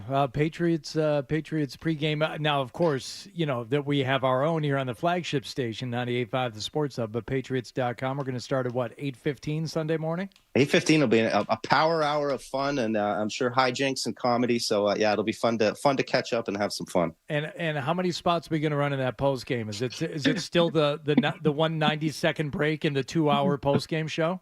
Oh, if it's an hour show, Hardy, there's going to be no break at all. We're going to go straight through. Yeah, so be ready. We'll do he's not joking. We'll do a straight hour, no break for the pregame, but the post game, I believe, has 190-second break. Nice. All gas, no break. That's right. That's how we roll. That's how we go. TCOB, baby, when you guys go in there. That's good. What if you have to pee? Do you got a jug? No, yeah, no peeing. No peeing allowed. No. Go. Oh, well, I'm out. All right, very good. Mike Dussault, everyone loves him on Patriots.com. Thank you so much for the time, sir. Thanks, guys. Talk to you soon. See you, All right, very good. You want to go Jerry Jones or Adolfo here? Let's push Adolfo. Let's go to our big Jerry Jones thing. Yeah. Jerry Jones. I can't wait for you to hear it. Yeah, I didn't hear it. He's out of his mind. Yeah. I was out actually in Barbados yesterday, flying back, and I went out Monday after the show and came back very late last Sandy night. Lane. That is the Billionaires playground. Well, guilty as charged. Listen, we have Jerry Jones. Apparently, he acted like a real prick. These owners are getting too rich, and they're getting microphones put in front of them. It's really no good. Maybe it's not good to be a billionaire. Maybe you should stop at a certain amount of money. Like a billionaire, maybe you start losing your marbles a little bit. You hear the Meek Mill? I got sent that thing. Come on. Would you want that but would you want that in the I don't want that air? out there out in the ether, no, Yeah. but it's like 10 seconds into that video. I'm like, okay, this is. I didn't even look at the video because I didn't want to see it. Well, 10 seconds in, you were like, this. It might all be true, but the way it's presented, like, I give this no credibility. Yeah, Zero. It's just like maybe if you had like 500 million less, you'd still have 500 million, and that's enough not to have stuff like that going out. Like, maybe if Diddy didn't make that extra, says like $200 million, right? Like he doesn't have he doesn't feel the need to push the envelope that far. Yeah, he doesn't feel the need to spread his wings, and he doesn't get on so many people's radar either. Or maybe you just don't have the wherewithal to import people and use them in that way. You don't even have that inclination because there's still some need to achieve. Like when all your needs are met and you have so much money you can't even spend it. Maybe you start getting all, I think it might be true. You just start looking for things to raise your endorphins, to release dopamine, because you're not, the struggle to survive is gone. You're welcome, ladies and gentlemen. You can teach at Emerson, kid. Come try out my class.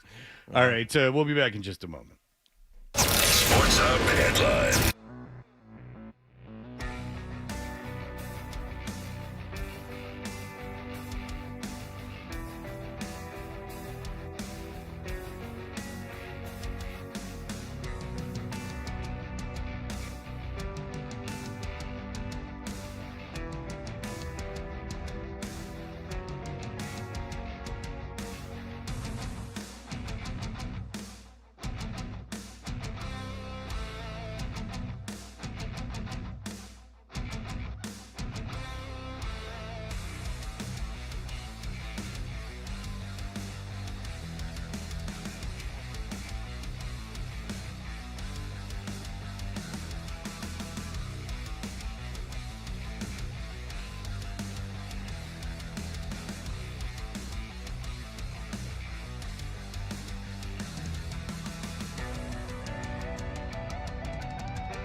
Hey, we are Toucher and Hardy, and we are brought to you by FanDuel Sportsbook. Make every moment more with FanDuel. All right, what happened?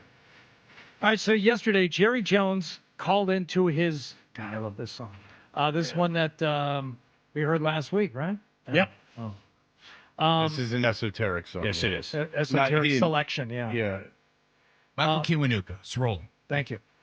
Jerry Jones called into his weekly radio show on 105.3 The Fan in Dallas, which it's got to be the flagship station for the Cowboys. There's no other reason why Jerry Jones has a weekly call-in to the show there. And they were asking him questions mostly related to off-season personnel moves, stuff like that. So Jerry Jones on the phone goes after the three hosts. What's your point? What's your point? My point is, it seems like Listen, let me tell you what I'll do. Let me tell you what I'll do about it. I will let us sit down and look at the decisions we've made over the last several years.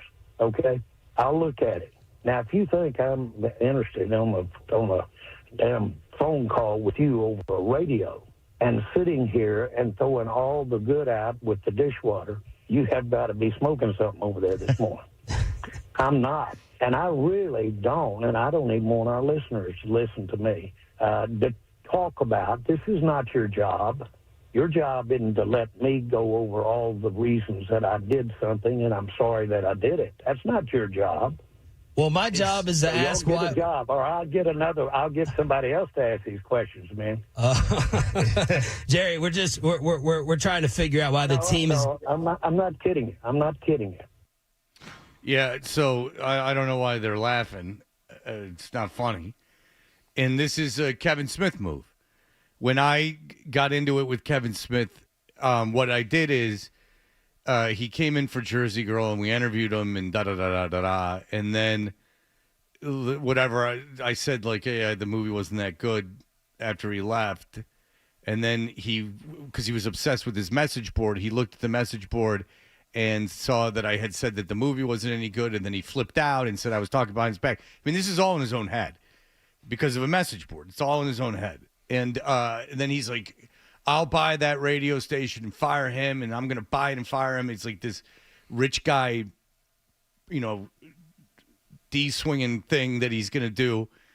And, yeah, Jerry Jones is losing his mind. Now, Jerry Jones is not even a bad GM, and if you look at the contracts they've doled out, I mean, they're guys they drafted like Micah Parsons and Prescott and CeeDee Lamb. I mean, those are good players. You can argue, though, that he cost himself tens of millions of dollars by waiting to sign those players. But then he would counter back with, what do you care? It's my money, and it's like the cap. I can manipulate the cap and this and that. But would have been easier if you right. No, I understand. But I don't think that you can go the team's not performing based on how Jerry Jones drafted. Like, fair. I don't think that's fair. But again, it's the inclination of that he doesn't like that his team's losing. These guys are asking him about it, and he's like, why do I have to deal with this? Because I'm so rich and I own these things. Like, you're nothing to me. And that's the attitude. And that's the attitude that, these billionaires have, is that they have to check themselves because they feel so far superior to the rest of us. They lose all humility.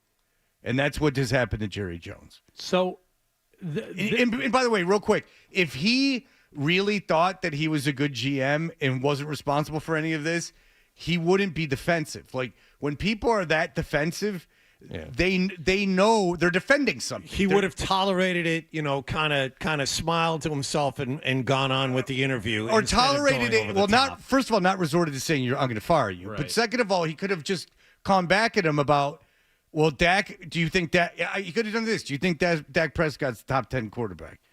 Okay, well, I drafted him. Do you think CeeDee Lamb's the top 5 receiver? Okay, I drafted him. Do you think Micah Parsons is an elite defensive player? Okay, I drafted him. Like, he could do that. You don't understand what I'm saying? Yes. Instead of getting all defensive and like, I don't have to answer these questions, I'm going to fire you. Are you aware of how many people I have heard on defense at this moment? That kind of thing. Yeah, exactly. Like, he obviously isn't. When someone gets that defensive, I'm not telling you anything you don't know. They're obviously, they feel very vulnerable because they don't believe what they're saying. All right, go ahead. Okay, so the show that he called into, and and I agree with you, Fred. In the moment, I think that's nervous laughter that the guys are to be, because you can't be serious. You can't be saying that this is not our job and that you're going to replace us, because those guys know they work for an Odyssey radio station. They don't work for Jerry Jones. This is not, Oh, they don't even work. He doesn't own the station. No. Oh, all right. Man, we don't have a lot of time. But this happened in Detroit. So Mike Valente does afternoons in Detroit. He's really good. He gets really good ratings. He was slamming the Lions when they sucked. And the Lions said, unless you fire Mike Valente, we're going to pull our team from the station. And they went, okay, go screw. And the Lions are on another station now. The Lions pulled themselves because of Mike Valente, and the station smartly said, what's more important to us, 17 Lions games or a guy who's perennially number one in the afternoon? And they went with the talent. It became a big story. And who looks good in that? The Lions don't look good in that. They look petty and dumb. And that's the thing. Now they've got Campbell and everything's glossed over. But how long ago was that? Not long. Thing? Oh, okay. Not long. 5 years ago. Okay. So Diana Rossini in that stretch where they were bad. Yeah. Yeah. Go ahead. Diana Rossini caught up with Jones at the owners' meetings yesterday and asked him about this, because it was a big story yesterday morning. And she said, "What about this yelling at the host there, Shannon RJ?" And he said, "I don't know if I'd go so far as to call the volume connotation as yelling. Okay, I've been there. But the facts are that if I'm going to be grilled by the tribunal, I don't need it to be by the guys I'm paying. I can take it from fans and take it from other people. I take a lot of pride in how fair and how much I try to work with the media. We're brothers and sisters, but I was a little frustrated today. The wrong ones were doing the questioning. Now, if it had been real fans sitting there, or if it had been people that knew what they were talking about, football people, I might have had a different answer. That guys I'm paying, because, all right, they're the official radio station of the Cowboys, but he's not paying them. No, they're paying you. So now the host went on Twitter yesterday after this story came out, and he said, "Is this real life? I wish he paid me. I really don't understand what the hell is going on." And now the radio station, I would expect that to be happening sometime today, because he said more on this tomorrow. The radio station is retweeting stuff like this. When the owner and GM doesn't hold himself accountable, why should anyone in the Cowboys organization? Al Davis 2.0. Today has been one of the saddest days being a Cowboys fan. Hard seeing the way things are unraveling. This is from 105.3 The Fan. They're putting stuff like that and a lot more out on Twitter today. Because they can't lose. And like, if you look at just the commentary, I know it's not a perfect representation, but you look at the commentary on the posts after each one of these stories. I'm looking for someone saying, "Yeah, you idiot radio guys, shut up. That's Jerry Jones." I haven't found one yet. No, everybody's siding with these guys. No, because there comes with a certain radio host. Look, in the Cowboys will always be popular, and that's never going to change. And they'll be popular generations after this. Even after the NFL's not number one anymore, the Cowboys will be the main thing in Dallas. It's just part of the culture. But there is a point where you're the rich bad guy, and you're picking on, and you're wagging it around, and then no one can relate to Jerry Jones in that situation. You understand? Everyone can relate to the personality. So if the station's being smart, F you, we're a publicly traded company. Go pull your stuff. It'll end up like the Fan. Valente's still number one. They're still making money, and you have to pay. Like, this station pays the Patriots. Now, the Patriots could choose, they have it with a 10-year deal, but, you bid for but once that deal's done, like, we're paying them. I don't even know if the station makes money on the Patriots. They sell a lot of advertising, but I don't know how that all breaks off. That's well above my pay grade. But everything you sell in advertising is to offset the cost of what you paid for the licensing fee. So, who knows?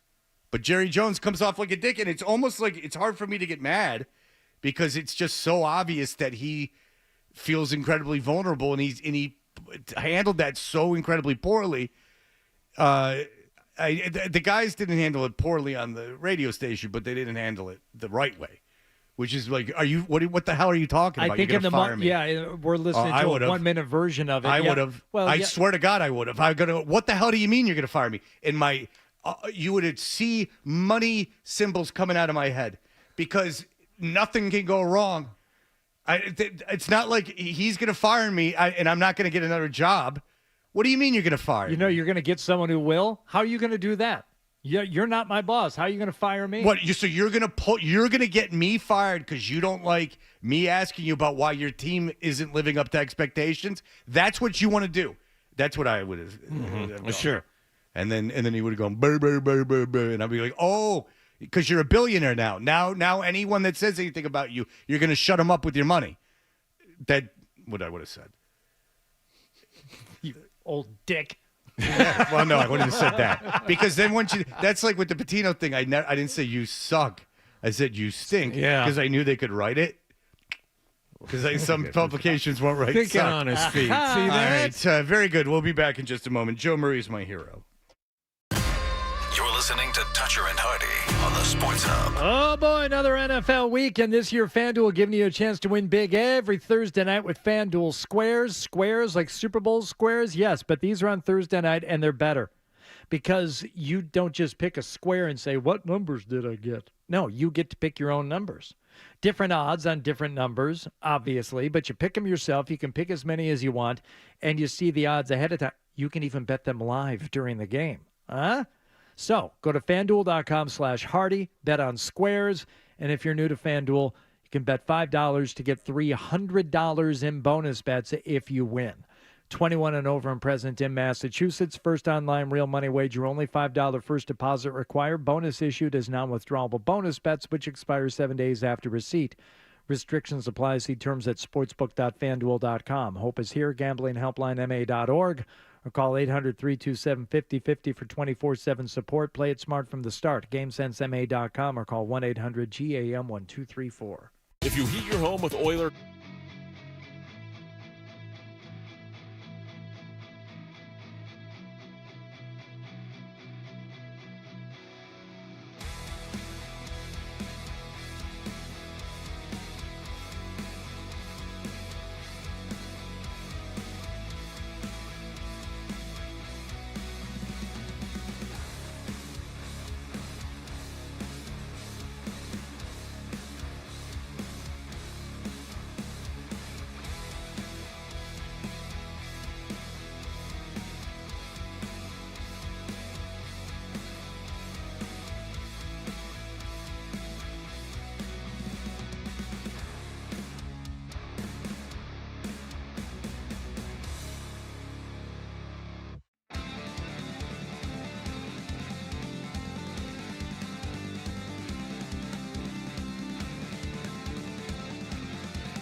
98.5 Beasley Media Group Station. Sports Hub headlines.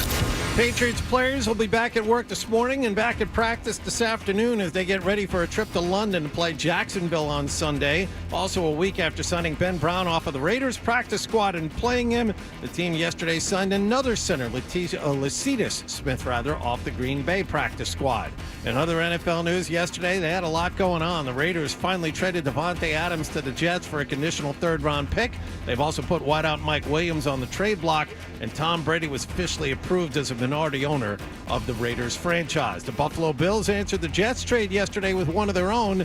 They got wideout Amari Cooper and a sixth-rounder from Cleveland for third and seventh-round picks. The Celtics bid for a perfect preseason ended last night in Toronto. Care of a 119-118 loss to the Raptors. Joe Mazzulla played all his regulars until about the midway point in the fourth quarter. The Green finish up at 4-1. They open up the regular season. They'll raise their championship banner Tuesday night against the Knicks. The Bruins visit Colorado tonight in the opener of a three-game road trip. Ryan Johnston and Bob Beers have the pregame at 9 and the face-off at 9:30 here on 98.5 The Sports Hub. The Red Sox, Jaron Duran and Wilyer Abreu are both finalists for Gold Gloves in the American League. And Aaron Judge hit his first homer of the playoffs last night. He added 3 RBIs as the Yankees beat Cleveland 6-3 at the stadium. Oh, just good to add 2 more runs there. Against a tough team, they got a great bullpen. They were fighting and clawing all game, so to give ourselves a couple more runs there, Glaber did his thing, getting on base again like he's been doing all series, so it was good to add 2. Yankees now have a 2-0 lead in the American League Championship Series. Sports Hub headlines are brought to you by East Coast Metal Roofing, the official roofing partner of the Boston Celtics. Mention 98.5 The Sports Hub and get 10% off your new roof. Visit eastcoastmetalroofing.com. I'm John Wallach at Boston's Home for Sports, 98.5 The Sports Hub. Your next update at 8:30. Here we go. Boom. I win. Boom. Yeah. It's a buddy. Oh. We've got a passion for Boston sports. Get angry. 98.5 The Sports Hub. It's called rising and grinding. Start your Got day. your finger on the pulse, Fred. Seldom right and never wrong. Right here. Is that toucher or is that target? I know, looks like a poodle. It's an effing poodle, dumbass. The Sports Hub. Here you will find food for your body, as well as comfort for your troubled mind. I'd really like some soup. Bread and butter. Yeah. Of course, my friend. What happened to your hand? The food, the good food that I had. Food at last. Oh. A lot of food. Oh my God. The food, the good food that I had. Oh. Hey, MF2, food. And you know what that means? It means that we're Toucher and Hardy, brought to you by FanDuel Sportsbook. Make every moment more with FanDuel. You can watch us on Twitter, and you can go back earlier today where I exposed my upper torso, full frontal style, in response to a caller. And people, my chest hair is so great, people think I have a Superman V in it. But nonetheless, Joe Murray is a hero of mine. I don't like that the Bruins and Celtics are starting, because when I listen to him, as you know, gentlemen, as I whine about on a daily basis, I'm in the car 3-4 hours a day. And a lot of that now is between 6 and 8, where I'm hearing Joe. I hear in or out or at 8. And I get disappointed when a game's on because I'd rather hear Joe. And Joe Murray, he's like, I mean this in the best way possible. He's doing major market radio on the 5th highest billing station in the nation, regardless of market.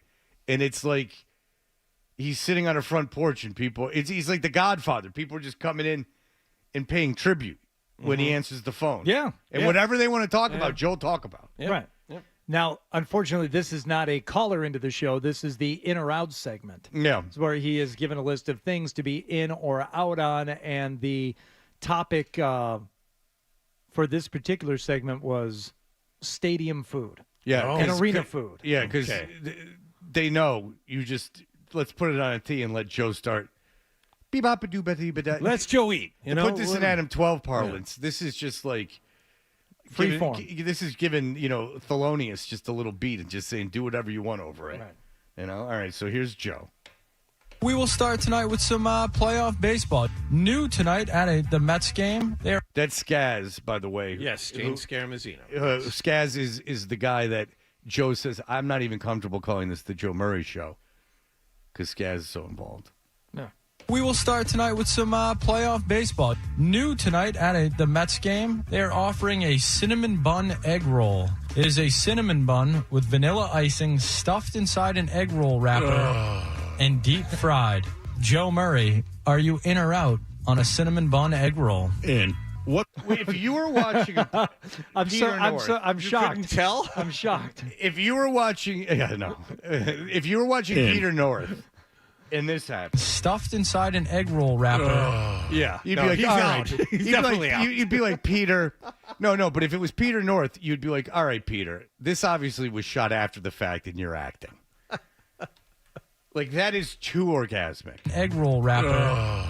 And like, that's like, and deep fried. Joe Murray, are you in or out on a cinnamon bun egg roll? In. What's not good deep fried? Like deep fried shoe is probably good, right? You got that right, Joey. Any money, you going to eat that? Deep fried anything, man. It's a cinnamon bun with vanilla icing, stuffed inside an egg roll wrapper, and then deep fried. What would you dip it in? I mean, It's almost pornographic. Yes. Stuffed inside an egg roll wrapper, and then deep fried. What would you dip it in? I mean, it's already got the icing in there. I don't know if you need anything. It would just have an explosion in your mouth. I love Cinnabon. Maybe a side of icing? Oh, a side of icing dip? Texas Roadhouse butter. When I go to Texas Roadhouse, people use a knife. Not me. I asked the waitress kindly, think you can give me one of those for myself there? And then I just take the bread and I just dip it right in that butter. I would like the same for this. That is a common thing, is people will ask you as a waiter, as I've told you before, the woman that had me, I brought out a ramekin of ranch dressing, that was not enough. So I brought out a soup cup, and that was not enough. So I had to basically fill a trough with ranch dressing, and she made soup. She Dip made iceberg lettuce soup. So, but you can't be surprised when Joe's like, could you bring me my, at least he has class. He's like, bring me my own butter. I don't want to disrupt the table. So even though it's going to gush in my mouth. Oh, my God, Joe. You can tell he's not faking it, too, because it really is orgasmic. It's like so sexual to him. He's like Costanza eating the pastrami sandwich in bed with the lady. It's going to gush in my mouth. I wonder if he incorporates food in the bedroom. Television. Pastrami sandwich. That's what I'm saying. Yeah.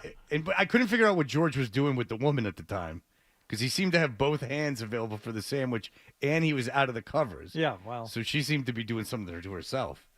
So even though it's going to gush in my mouth, I want to dip it in. I had a feeling you'd be in on that one. We will stick Yes, guys, come on.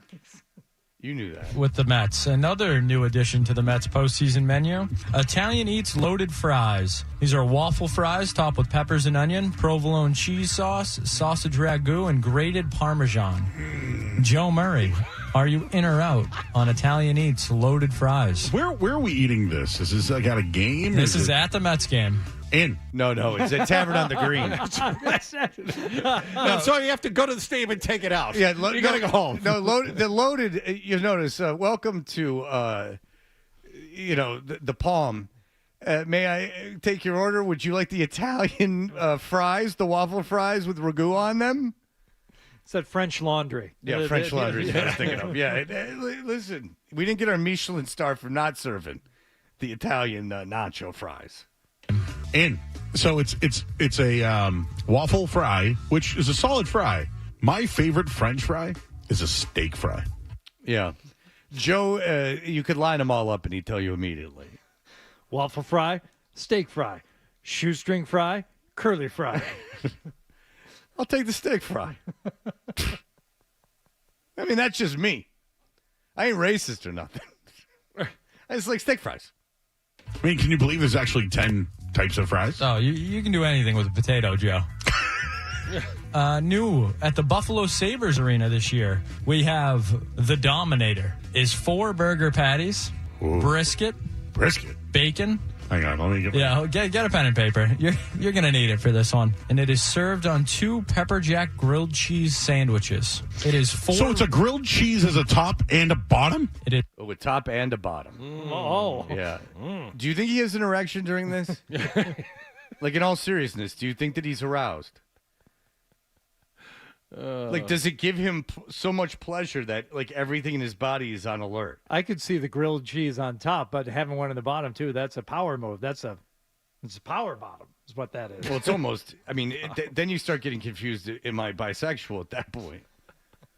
Because if there's the cheese on top and the bottom, you're in a very, very, very intimate area together. Brisket.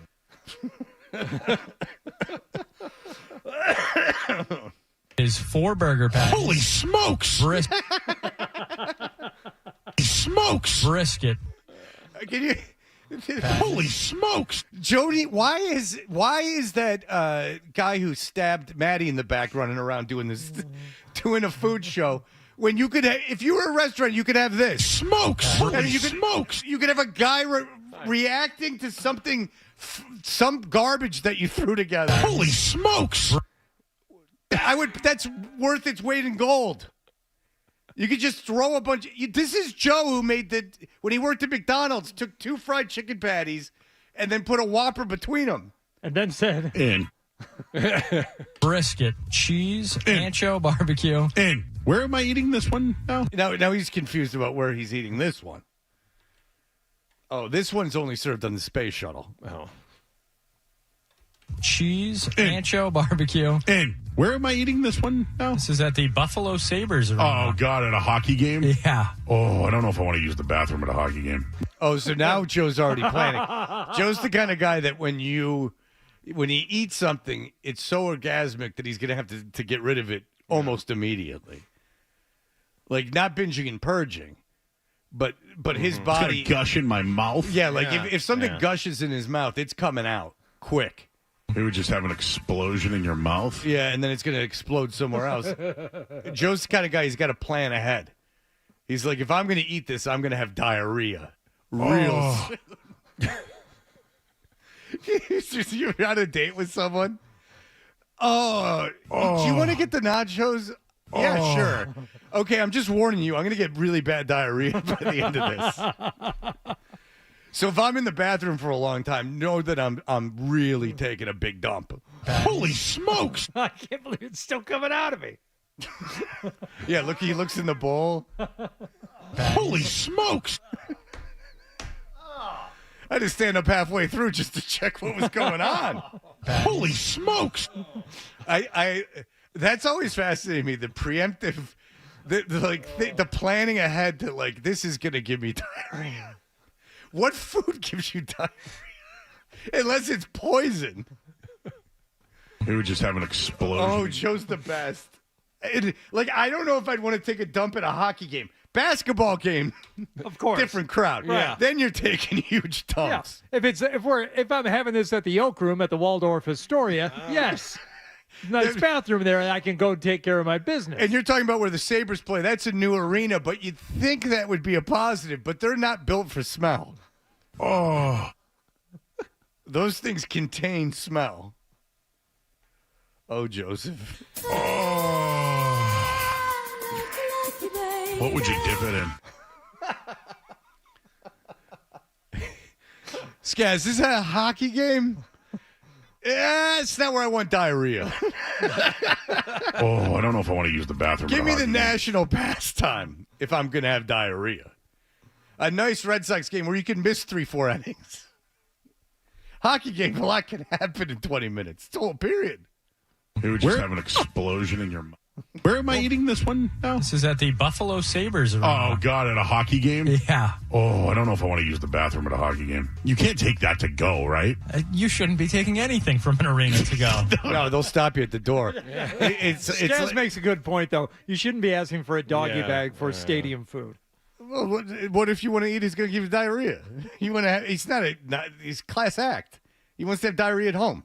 You want to have diarrhea at the arena. But you don't want to leave all that food behind either. I get it. No, he wants to eat it, but it's going to give him real bad diarrhea.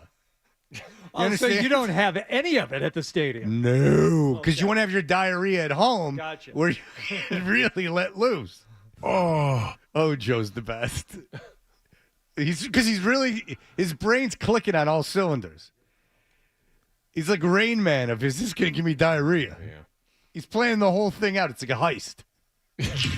Out! Taking anything from an arena that's food. Like, what, are you going to bring your popcorn home from the movies? I used to do the slider Sundays. Yeah, they make you an ice cream cone and a cup. We bring those home all the time. That was like a collector's item. I had like a series going. I almost needed all 29 teams at the time. That was when you paid what you weighed back at Ground Round. I don't want to pay what I weigh now. Yeah, they actually did that. Pay what you weigh at Ground Round. That wouldn't go over well now, I can tell you. Can you imagine the videos that people could make of that? And oh boy, could they complain. Yeah. I'm paying $500 for a hamburger. My goodness. I mean, first you can't fit in the booth, and then you're paying $500 for a hamburger. I mean, I want to dip a double whammy. in. All right. Well, very good. I listen to Joe all day. Joe Murray, 6 to 11 on this very radio station.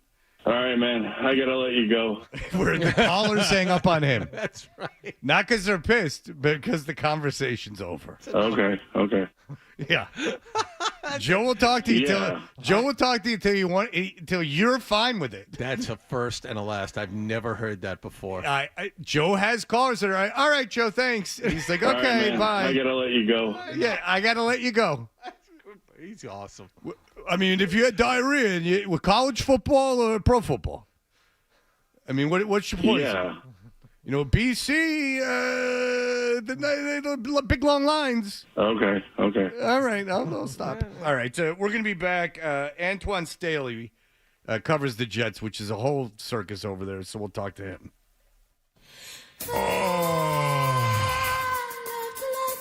And then deep fried.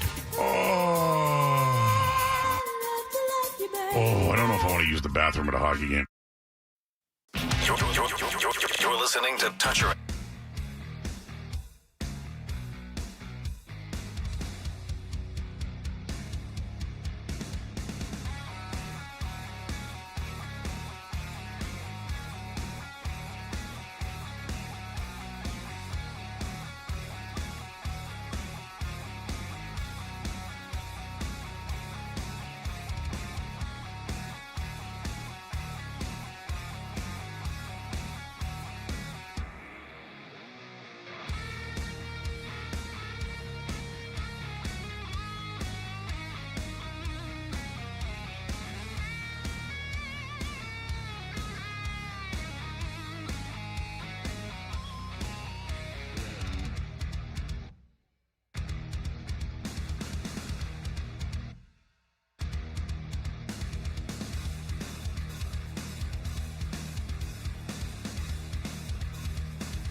Huh? Hey, we're Toucher and Hardy, and that is Mike Francesa saying nine, like Gary Delabate, nine. I've watched every snap this season that the New York Jets have played, and they come out terribly. In the first half, your first 3 possessions, just feel free to run the ball. Doesn't matter if you're starting running backs out. Look at San Francisco and Buffalo. Cook's out, McCaffrey's out. It doesn't matter. Just run. How they can't figure out how to stop the run at the beginning of a game, but yet as the defense tires, they start stiffening is beyond me. But anyway, the Jets are a circus, and I'm sure that's making you all feel very well. Mm-hmm. It's making me to get this Luca Plakia back. Antoine Staley is the Jets beats writer and columnist for the New York Daily News. He joins us on the Volkswagen Dealers Expert Hotline. Mr. Staley, thank you for joining us, sir. Hey, good to be with you. All right. What's the panic? Are the Mets and Yankees saving the Jets right now? What's the panic level in New York at this point? I mean, yeah, obviously not everybody's a Jets fan, but yeah, I mean, the moment they got Aaron Rodgers, all the expectations changed within the organization. People started talking about championships. Even Aaron himself has said, "Oh, well, that Super Bowl III trophy was looking a little lonely," and he wanted to add another one. But so far, as you know, they're 2-4. The season has not gone the way that it's planned, and not everything has been the offensive side of the ball. As you alluded to, they can't stop the run. They've been undisciplined, and that's been a problem even before, when Robert Saleh was the coach, and, of course, it's still a problem. So it's not just about, adding Devontae Adams and thinking everything's going to improve right away, and they have certainly other issues, but they believe they can improve their red zone efficiency, which is down around 18th in the league right now. Yeah, and it seems like Aaron Rodgers has some kind of, Sanskrit language that you needed to play with him for 10 years to understand, because Lazard's a terrible receiver. But with Aaron Rodgers, he seems to know can figure out what Aaron Rodgers is talking about, and that's, I would guess, why they got Devontae Adams. As you can tell, Antoine, I'm a Jet fan. I don't like this at all. Is Woody Johnson a bad owner? Because Belichick was talking about how he's a crappy owner on his Manning cast, and what has he had the team 25 years, and they've been bad the almost entire time that he's owned the team. How much of this is on Woody Johnson? Well, the man said thinking is overrated, so you can take whatever you want to from that. But I mean, the proof has been to put it. I mean, Woody is a very meddlesome owner. I think a lot of people know that. Also, that he can be unpredictable, and I think that's kind of why the Jets have been the way that they are. They have been since his tenure. I mean, they have not made the playoffs since 2010. That's currently the longest streak and longest drought in North American sports, tied with the Buffalo Sabres. So yeah, a lot of this falls on his shoulders, and I think it's hard to see as long as he continues to be the way that he is, things going to change. But they're going for it this year, knowing that. They put a lot of resources into getting Aaron and getting exactly everything that he wanted. And if this doesn't work out, it's going to be on Aaron. And Aaron also said this too. If it doesn't work out, they're all going to be out of here. And he's exactly right. They're probably going to have a new general manager, Joe Douglas. This is his last year of his deal. Obviously, they already fired Robert Saleh, so they'll have a new coach, and they'll probably have a new quarterback, because I'll imagine if they're going to completely start over, Aaron Rodgers does not want to be a part of that at age 41. So indirectly, I guess you could say that Aaron Rodgers, of course, had to have something to do with Robert Saleh not being there anymore. Aaron Rodgers himself has pushed back vehemently on him being directly involved with it. Do you think he was directly involved with Robert Saleh's removal? Directly, probably not. But I think he knew probably. Him and Woody had a conversation the night before. So I'm sure Woody probably had to say something. And I imagine if Rodgers really wanted to save Robert Saleh, he'd probably be there. That's my thinking. But, Rodgers has, continued to deny it. He's called the reports ridiculous that he had anything to do with Robert Saleh being fired. And like I said, I think if he really wanted Saleh there, he'd probably still be the coach there, because those two clearly seem like they were not on the same page. Whether you talk about the game against the Patriots, the hug or whatever you want to call it, or the weirdness there. Although they called it, Rodgers said that Saleh is not really a big hugger. I really don't necessarily believe that, especially considering the look on his face after the exchange happened. Well, the look on Salah's face all season was that of an idiot that was out of control of what he had. But what is the deal with Hackett? If you don't know, Hackett comes with Aaron Rodgers. He's the offensive coordinator, and that doesn't work. So they take someone else that was on the offensive coaching staff, and they put him in the position of calling plays. But Hackett's still the offensive coordinator.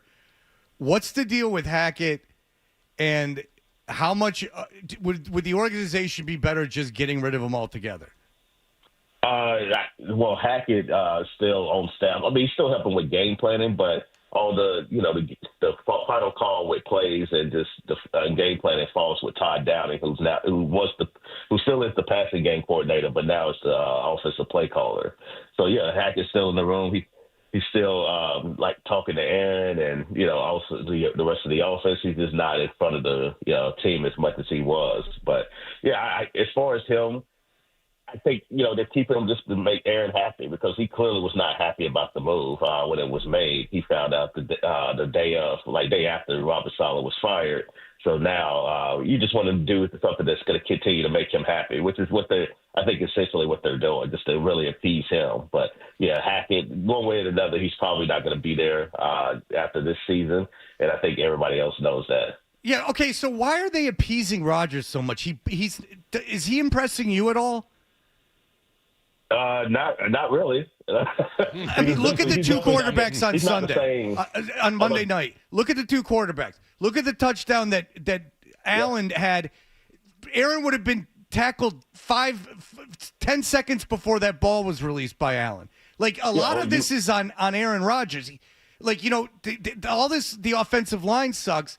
If you have a mobile quarterback, how many of those sacks aren't sacks? You know what I'm saying? Yeah, I mean, you look at the throw that Josh Allen made, like when he was rolling to the right and threw it to Ray Davis. Like, I thought that was just tremendous. But, yeah, Aaron's not the same guy that he used to. He has to be. I mean, you could probably figure he probably wouldn't be coming out 40 years old coming off an Achilles injury. But, yeah, this is on him. Like, if it works out, he's going to get all the praise. Everybody's going to talk about New York Aaron's and everything like that. But if he does not, this does not work out, then it will be certainly a black mark on his career because he was brought in to win a Super Bowl, not just contend for the playoffs, and he wanted to be like Tom Brady. He wanted to be like Peyton Manning at the end of his career. And if he can't get the job done, then people are going to hold that against him, despite him being one of the best quarterbacks of all time. People will always say, well, but he tried to go to the Jets, and he failed to do what Tom Brady and Peyton Manning was able to do. Historically speaking, Davante Adams has been one of the best 2 or 3 wide receivers in the NFL, but I'm listening to you guys talk. I'm not sure how much of an impact he's going to have on this offense now that he's a Jet. Well, it's just another weapon that Aaron's familiar with. It's just his chemistry because – clearly, even though Garrett Wilson is starting to come on a little bit, like him and Aaron, their chemistry was not there early in the season. And I think you had to saw defense is also key in on Garrett, too, and he was unable to kind of break free out of the Patriots game. I felt like Gerard Mayo did a really good job on him and also Christian Gonzalez. So, yeah, I mean, now you got another guy that can also be a red zone target and also a familiar face Aaron can get the ball to, in addition to Alan Lazard, who's had his moments, but also has dropped a lot of passes this year. All right. Well, listen, it's a disaster, and we should have all known it. But thanks for being here. You're not wrong. So I'm just here to provide the facts, but I appreciate y'all having me. Yeah, how they lost that Buffalo game. I don't know. In my entire time I followed the team, I was more sure they were going to win a game than that game. How they ended up losing that game with their crap kicker. All right. Anyway, Antoine Staley, thank you. Everyone read him in the Daily News. We appreciate it. Thank you very much. Thanks, Antoine. There you go, Antoine Staley. There you go. I hope everyone's satisfied with the. Why'd you have a Jet guy on your? Because they're a circus. This is must-watch TV. Even if you're a Jet fan, regardless of if you're a Jet fan, it's not fun to watch, but it's captivating. Well, they're on Sunday night again. At least I'll miss that because I'll be at the Czarface show. But I'll tell you this: is that if they get rid of Rodgers and rebuild, to do what? Yeah. Just go do what they did. This is why Maye has to hit. And he looks good. But this is why the quarterback means everything. Because the Jets, Joe Douglas drafted well. I mean, he drafted an elite receiver in Wilson. He drafted an elite running back in Brees Hall. He drafted an elite corner in Sauce Gardner. He drafted pass rusher. They got Quinnen Williams' brother, Quincy Williams, who became an All-Pro at linebacker. Like Quinnen Williams, they've done well. But if you don't have the quarterback, it does not matter. Let me ask you.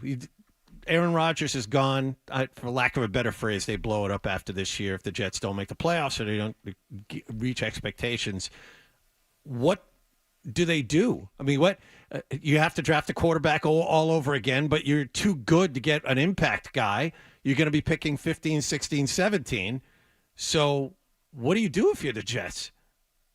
Yeah, you're in that purgatory where you got to re-sign. You re-signed Williams already, so you got to re-sign Wilson, and you got to re-sign.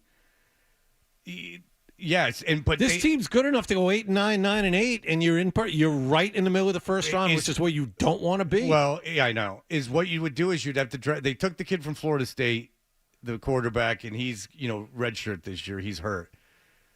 So this is like what would happen to the Patriots. So this is a good thing. At least the Patriots got the quarterback first. This is what happens when it doesn't work. Like Zach Wilson didn't work. This is when it was all supposed to be coming to fruition. Yeah. This is why you take the quarterback at 3. This is why you don't dick around taking receivers and left tackles when you don't have a quarterback. You take the quarterback, and you don't get yourself in this kind of situation where you have to lend your team to a 41-year-old who can't move. No. Who cannot move.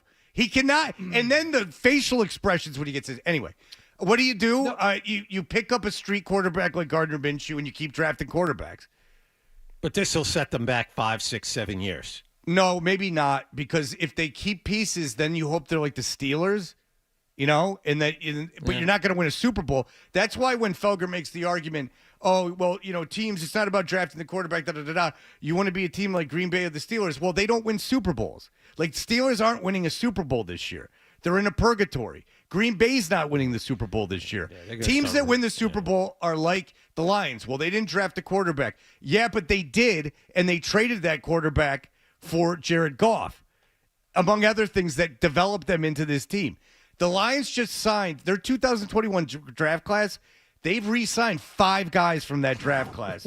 They just did another signing. Yeah, so they nailed it. You draft and you develop, right, and then you re-sign. That's how it works. Yes, and the argument against it is you can nitpick things, but if you want to just be a franchise like Dallas, and Dallas has a quarterback, but more along the lines of like Green Bay, who drafted their quarterback, or the Steelers who drafted and whiffed. But these teams that are perennially all right just aren't Super Bowl contenders. And then it takes so long for that to happen. No, they are and they have made themselves a part of the story and the slate, regardless of how you think about them personally. Like this weekend is a great example. We'll have our early game, which I don't know if anyone else who's not interested in Drake Maye or the Patriots is going to be watching Patriots Jacksonville early on.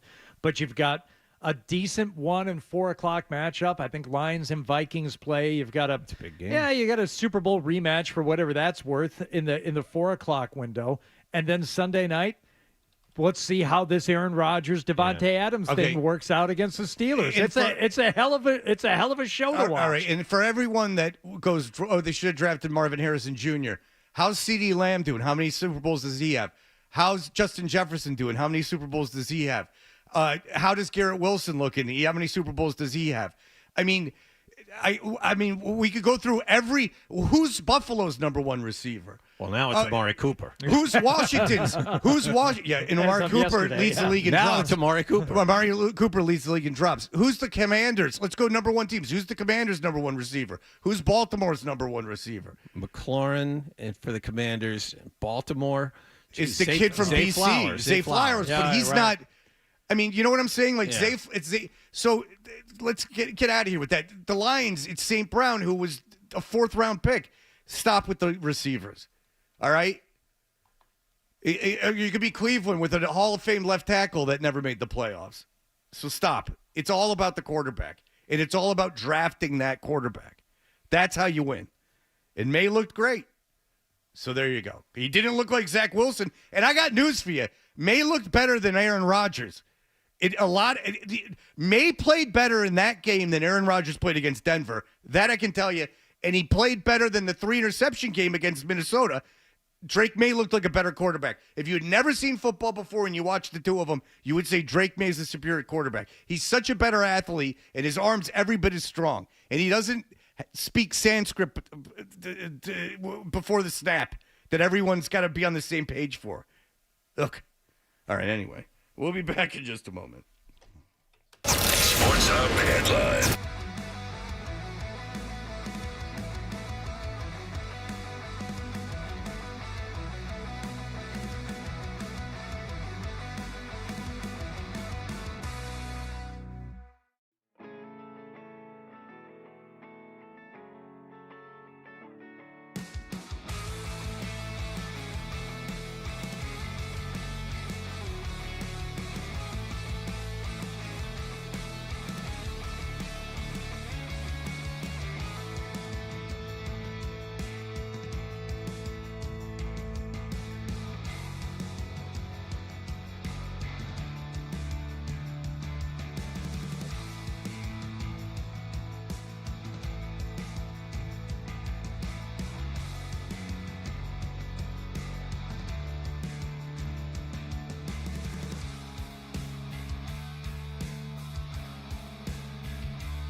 Fred Toucher and Hardy brought to you by FanDuel Sportsbook. Make every moment more with FanDuel. I remember when 1984 by Van Halen came out, and young Fred Toucher wanted to play drums. So my parents bought me a snare drum because they didn't, just a snare drum. So I got a dumb band teacher to come and teach me, and I played him this. And he said to me, "That's not real drumming." And then proceeded to teach me high school band drumming, which I had no interest in. And then somewhere in the universe, John caught that fever and took over. As John was third chair clarinet, second chair?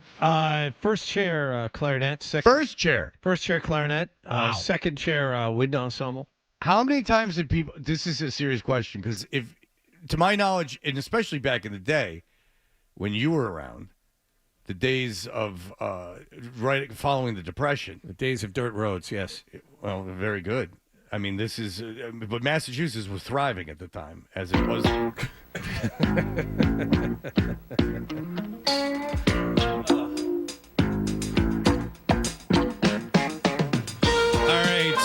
right, this is Johnny playing it. Could people just go, "I want to be the first guy"? No, you had to earn it. You had to earn There was it? a challenge system in place and everything. Wow. All right, we have some calls, so I'll just say this. The reason we played, and we don't have a lot of time, the reason we played Van Halen. Yes.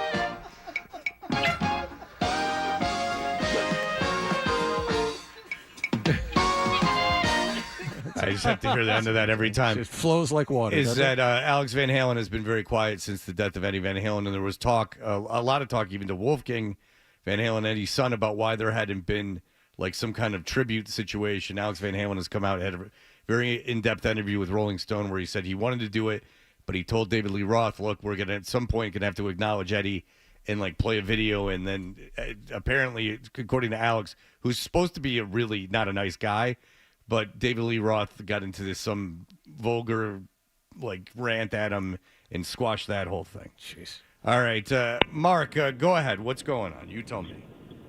First, Freddie, I think you're the smartest man in the building when it comes to football and book recommendations. I just finished the SST book; it was excellent. If the Pats do finish it with a top 3 pick, what position should they look to go? Is it left tackle? Is it wide receiver? Is it just build up in the trenches? Your thoughts, please. And any book recommendation would be appreciated. Okay. Do you ever read Running the Light, Sam Talent? No, I haven't. Running the Light, Sam Talent, if you're looking for fiction. Please Kill Me by Legs McNeil if you're looking for nonfiction. Something along the lines of the SST book is Please Kill Me. Probably the best one of that genre. Thank you. All right, there you go. Look, it's supposed to be a soft draft class in terms of offensive linemen, whatever. But if they get the first pick in the draft, which is highly likely, you're in business. I mean, regardless of the quarterback class and what people's views are on it of it now, a quarterback is going to get taken number 1. So, and I mean, that kid from Colorado that plays cornerback and receiver, Travis Hunter might be the best player in college football and might end up being the best professional football player. But you can't. I mean, he's not going to go number 1 because as illustrated by the Jets, we've seen that you need the quarterback in place.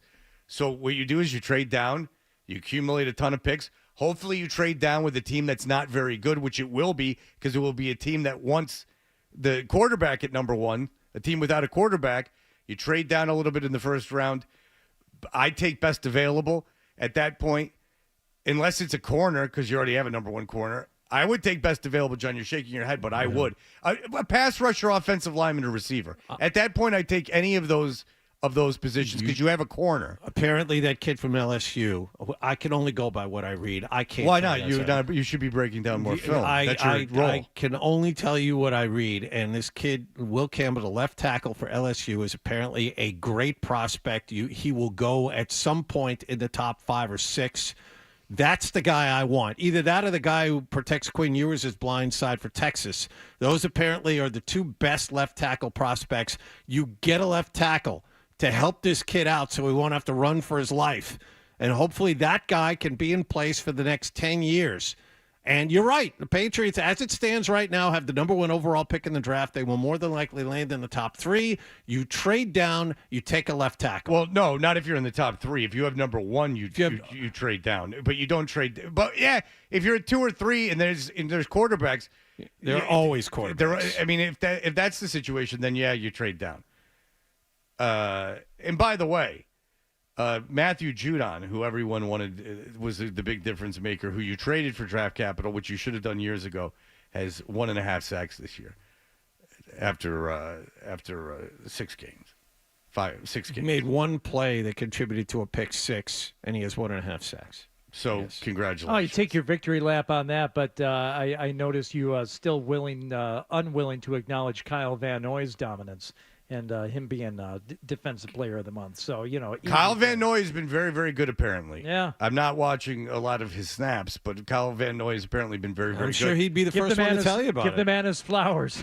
What's he in Baltimore? Yeah. Okay, so do you he's think giving flowers to himself, I would imagine. Do you think well, yeah, that's the whole point with him. Do you think anyone in Baltimore cares about Kyle Van Noy? No. Do you think Kyle Van Noy thinks everyone in Baltimore cares about him? I think they might be focused on the offensive side of the ball a little bit more. Yeah, they got some star. I think it they upsets got, what's him. his name at quarterback? I think it upsets him. I think it upsets him that more people aren't paying attention. Yes, and that's why he annoys me.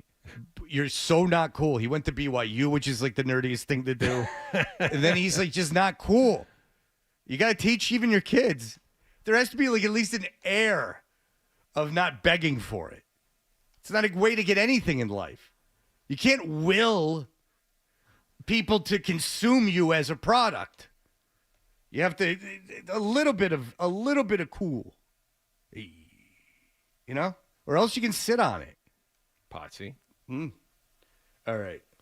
I wrote this down poorly. Who's coming? What do we? Oh, Brady. Tom Brady. He's got a whole situation happening. No, Belichick. This is where we're pivoting to. Let's go. Oh, with, yeah, your favorite in mind. But Brady is Brady on this thing? No, not on this one. Oh, okay. Yeah. We can talk about Brady. We can talk about it. Yeah, but this clip is it's a little something different for you. All right, very good. Thank you, Adam. We will talk about Bill Belichick, who's a disaster on television. And people, I like hearing him. No, you don't. No, you don't. No, you don't. If it was anyone else, you'd hate him. He's a disaster, a real disaster. Tom Brady's just bad. Bill Belichick, and at least not unlikable. Brady's not. I don't find Brady to be unlikable. I don't think he's very good, and I don't think he ever will be. But he's certainly not unlikable. Bill Belichick is a dick. He's just a dick.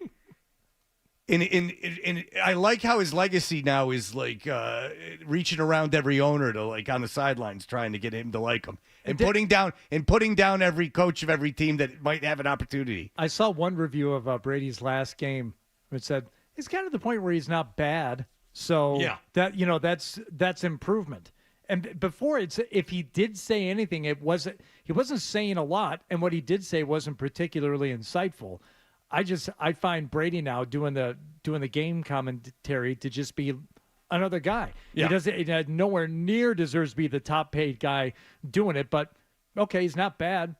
He's adding some stuff to the game. I think he's bad because I don't even know that he's doing the game. And then I'll go, wow, this guy sucks. And then I'll go, oh, it's Brady. It's not a disaster, though. Do you know what I find with Brady? And I was talking about this with someone the other day. He said, I have trouble hearing him. And, was questioning whether it's the mix. Do they have the crowd noise mixed too much? I think it's the frequency of Brady's voice. Oh, it's horrible. It doesn't cut through the way other announcers. No. And you That's don't accurate. You no longer have to have a great radio voice, as evidenced by everybody in this room. You don't have to have the booming Gil Santos voice. Yeah. But you got to have something. There has to be some quality, almost ethereal. Listen, he's not good. I don't know how you quantify. He's not good. He's you not got to cut through. He's the not voice a number needs one. to cut through, and it doesn't cut through. Yeah, he's not a number one. But he's not. I don't like comparing him to Belichick because at least Brady is doing it, and it's not offensive. Belichick is a disaster. He's unlikable. He's a dick. He's spiteful. Everything about him is abhorrent to me, and there's no humor. So he held up the Cobra Kai shirt. And that was hysterical, just like when he put on the dumb Navy helmet. You should have been in the Navy if you like the Navy so much and served your country. Stolen valor. All right, we'll be back in just a moment. Stay tuned for more touch.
HD Boston.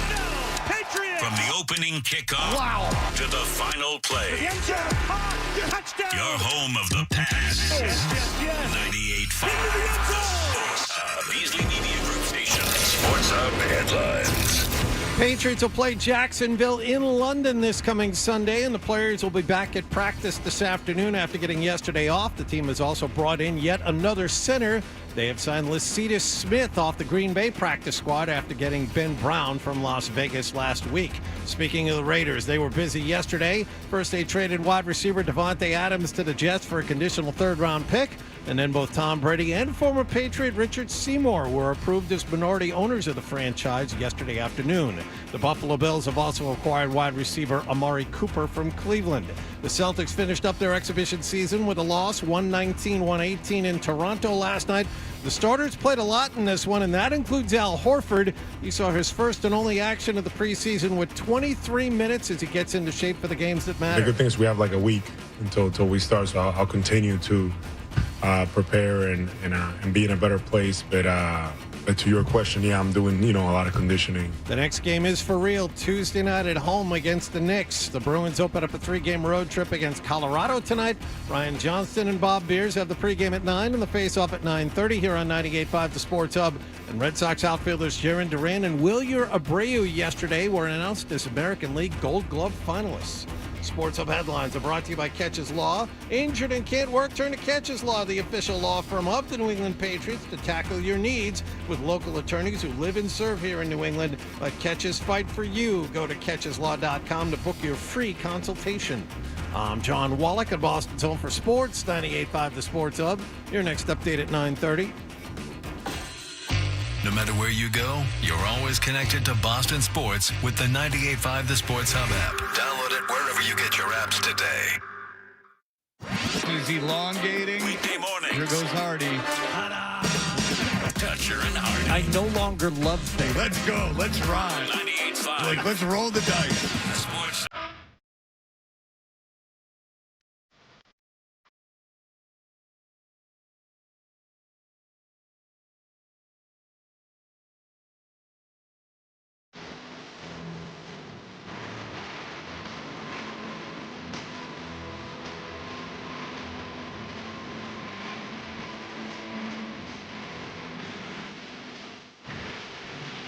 Hey, we are Toucher and Hardy. Brought to you by FanDuel Sportsbook. Make every moment more with FanDuel. You can watch us on YouTube. In fact, if you watch the YouTube from the 7 o'clock hour, you can see my full torso. Is this the? It is the yes. Yeah, the I couldn't tell you one song by. I know that they exist because of their name. But I love that they're advertising a concert on this station. That's the. Listen to that honking on the bobo. Do any of you guys know anything about the? Yeah, this was like a core band on FNX back in the day. Like this one got played. I know about that. Are they a Boston band? No, they're a UK band. I believe the song "This Is the Day." That's right. That's not the one we were just hearing, was it? No, that's Dogs of Lust. Okay, so This Is the Day is probably the one. Dogs of Lust? This Is the Day is the one that we would know. I have a video, Dogs of Lust. It's not legally here. Oh. All right. So here's the deal, is that Bill Belichick is doing a bunch of things that are uninteresting in the media. He's on something with Matt Patricia and Mike Lombardi. So it's Belichick, Patricia, and Lombardi. That's underdog fantasy, I think. Could you think, well, I mean, listen, could you think of 3 more unlikable people to have on the same radio station? And our show doesn't count. Convergence of... I mean, you want to get Q ratings of people that are hated. I got news for you. Belichick gave you a lot of good moments with the Patriots and everything, but he's not a good personality for a national or international audience. And Matt Patricia is almost like a real-life Medusa in that everything he touches, instead of turning to stone, turns to diarrhea. And then Mike Lombardi is a pompous, insecure a-hole. Well, Fred, you're negative. No, I'm not. He said Mike Lombardi is awful. I mean, and he's dumb, is the funny thing. telling Mad Dog, he's like, oh, yeah, McCaffrey, I hear McCaffrey's coming back. Meanwhile, I'm in traffic. I check my phone. They announced a half an hour before that McCaffrey was out of the game. Mike Lombardi. And his son apparently works for the 49ers. Shows their relationship. All right. What's he doing here? Oh, this is the real cherry on top. Him and that moron Jim Gray. Let's go. Hey, we're back, everybody. Oh, Here we go. in this thing, if you have satellite radio, and I pay $1 for it, so whatever, but if you have satellite radio and you ever want to question why you have it, they put this thing, it's on Monday night, before Monday Night Football, and they put it on the NFL channel. So there's no pregame. So I'm in the car on Monday night. I'm interested in the Monday Night Football game. The Mad Dog channel's got this a-hole. NFL Network channel's got this a-hole. And then ESPN has got two morons. So I listen to Joe Murray, who I love. But Joe Murray's not talking about the Monday Night Football game. The NFL Network doesn't have a pregame on for the Monday Night effing football game. They have this disaster. You know why? Because there's 100%, and Adam, you've listened to this. They barter this time. The ads in this thing have been sold by Jim Gray. Jim Gray's bought his time on these stations. There's no doubt about it. Let's go. Hey, we're back. This is everybody. a Here whole we thing, go. like a used, like Ernie Bach buying like an hour on ZLX. It's what people which used would to do back- better than what they have on now. Like Go on ahead. AM radio stations where you could buy like time back in the day. Weren't Well, those they'll like pay the you first to be a gigs you did? disaster. Like were for people that paid to do the air, like to get their show on the air, and you would like board op it. Yeah, Pepperoni's Pizza's Sports Talk is what I did. I did a sports talk show in Cumming, Georgia. I don't know if I ever talked about it, but I had to go out and sell advertising. And for like $50, the guy got the hour. It was on Saturday mornings. All right, so here is Bill Belichick, him and Jim Gray, poison to the ears. And if you're in your car or you're at home or you're listening online or this is on a podcast and you go, Fred, oh, you're so negative. You don't like Jim Gray. You don't like him any more than I do. Jim Gray's terrible and unlikable. Tom. Not funny. His whole thing is that he manages these celebrity relationships and he becomes a human ass kisser. I mean, Brady mentions him in the taking the ownership of the Vegas Raiders. And by the way, Brady in that Vegas Raiders thing goes, I grew up in the Bay Area loving football. So why are you buying the Raiders? Like if you grew up in the Bay Area loving football, the Raiders would be the last team you'd buy. You'd hate the Davis family. They moved the team twice. Whoever wrote that's an idiot, too. Get a good, better PR firm. All right, here we go. Do you have a photographic memory? I'm just astonished by the things that you pull up out of nowhere with absolutely no idea what's coming at you. And you know what? This has never occurred to you to ask him before. Do you have so you have such a personal relationship with him, you're astonished by what he can pull up, but you've never mentioned to him. I've asked Scott Zolak if he has a photographic memory. I mean, and I see him 2 minutes a day.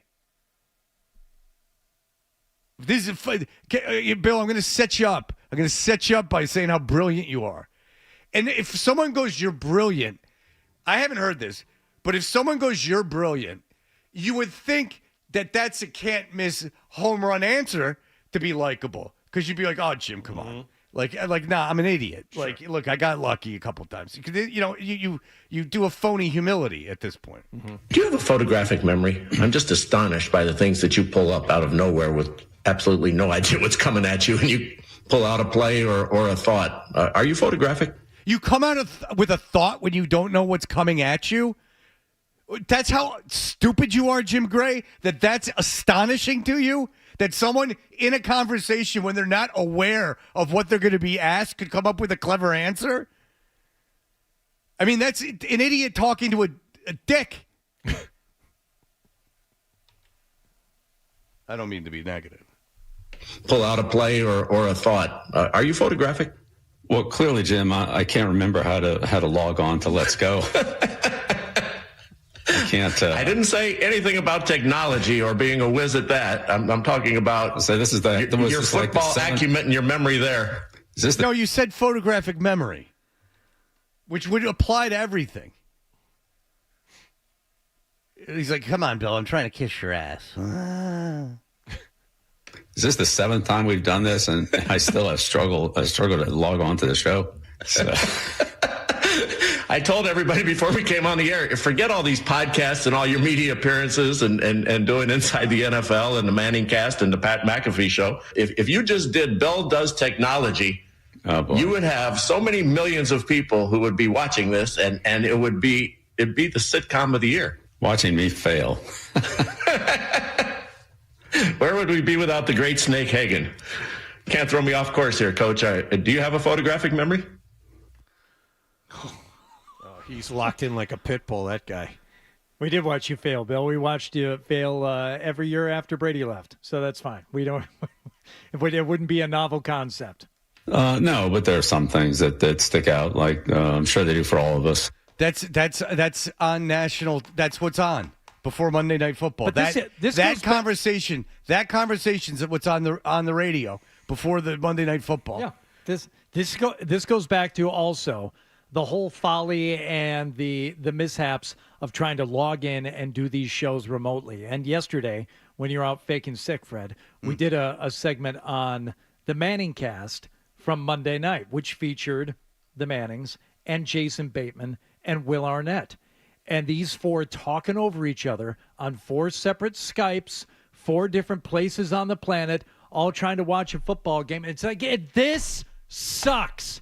The novelty of a show that's, we've got our issues here because we're remotely, then you don't have a show. Then you don't do a show then. That's what I would say. Either figure it out and make it sound good and make it look good, or don't do a show. People and that goes actually in the same building would be for nice. Jim Gray and his stupid Let's Go podcast where everybody's zooming in or Skyping in, or especially on an ESPN platform when you're asking people to watch this stuff and you're asking people to spend advertising dollars in it. No. Don't do it because it sucks. It's a bad show. Well, and the joke of things going wrong technically is no longer a joke. It just sucks. Well, Jim Gray's whole business is not about content. It's not about even what the final product is. It could be static, really. It's just like that he can plug the steakhouse during it. I mean, that's the only. And Macy's. Don't forget about Macy's and the Halloween costumes at Macy's. If you can, Adam's been here forever. Adam will dig up a prize. If you can call in and give me one reason why Let's Go is at all listenable, not Let's even, go. Hey, not back, even everybody. Here we good, go. but not something that is immediately an aggravated tune-out. I would love to hear it. And we can find some kind of prize. Yeah, I got something, a CD or something. Something that doesn't make you turn it off. Yeah, tell me one thing about that doesn't make you turn it off. And by the way, I think Peyton Manning and Eli, I like them, and obviously they're talented. Peyton especially, could have been a comedian, and I'm not kidding. He could have been a comedic actor. Oh, he's got some chops. He was fantastic on Saturday Night Live. So those two are good. But I'm with Hardy. First of all, no one's watching it anymore. The ratings for it are terrible. And ESPN will turn around. It's like the McAfee thing. No one watches it, but they'll go, it doesn't matter that no one watches it. The ratings are better than you would think, but they can't. No, they're not. They can't sell it. No, the ratings are 800,000 2 weeks ago.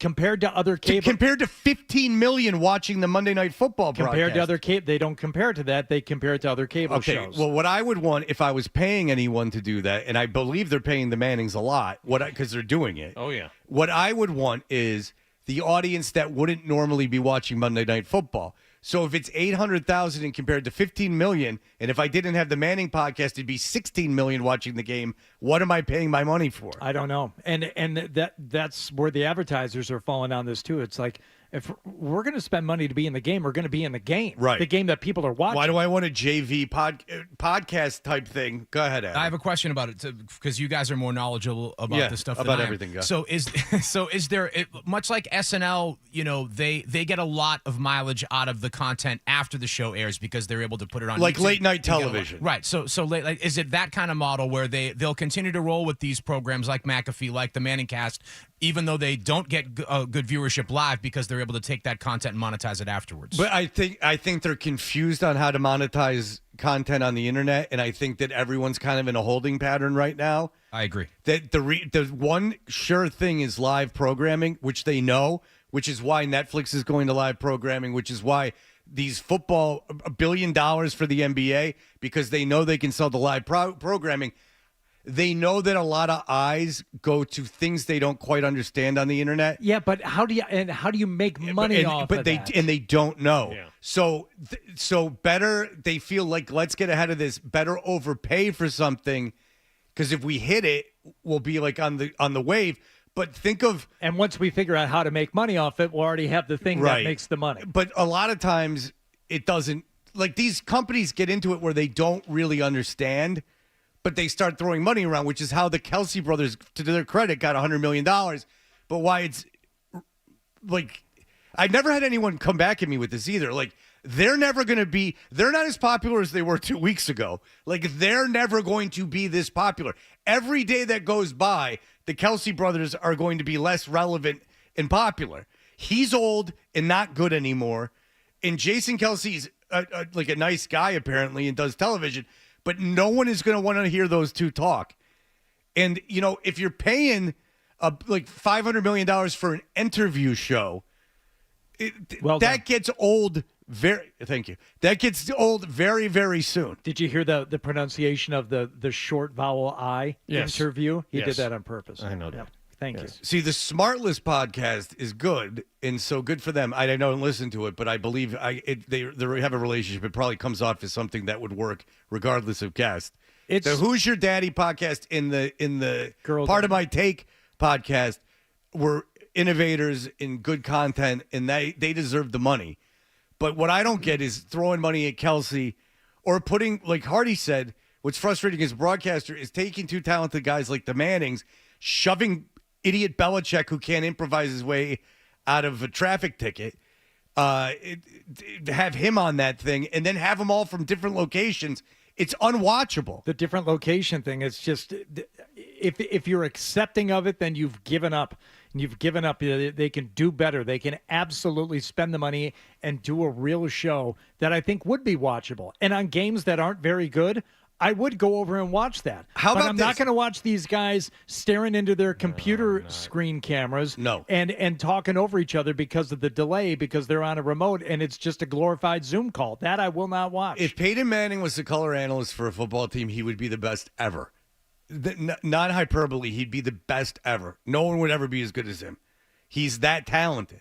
He's incredibly talented. Do you like the Peyton Manning commercial? No, but he didn't write it, and he acts well in it. I don't He think almost saves it. Look, it's not a home run, but it's that if you're asking if it annoys me, no. And if you're asking that it showcases some sense of humor in him, yes. That's all I'm asking. You answer my question. How much do you want me to praise the guy? I think that he's very good. I'm just adding to your point. And that he would be the best ever. If you had him as a studio analyst, he'd be the best ever. He's that good. He's legitimately funny, and none of these other people are.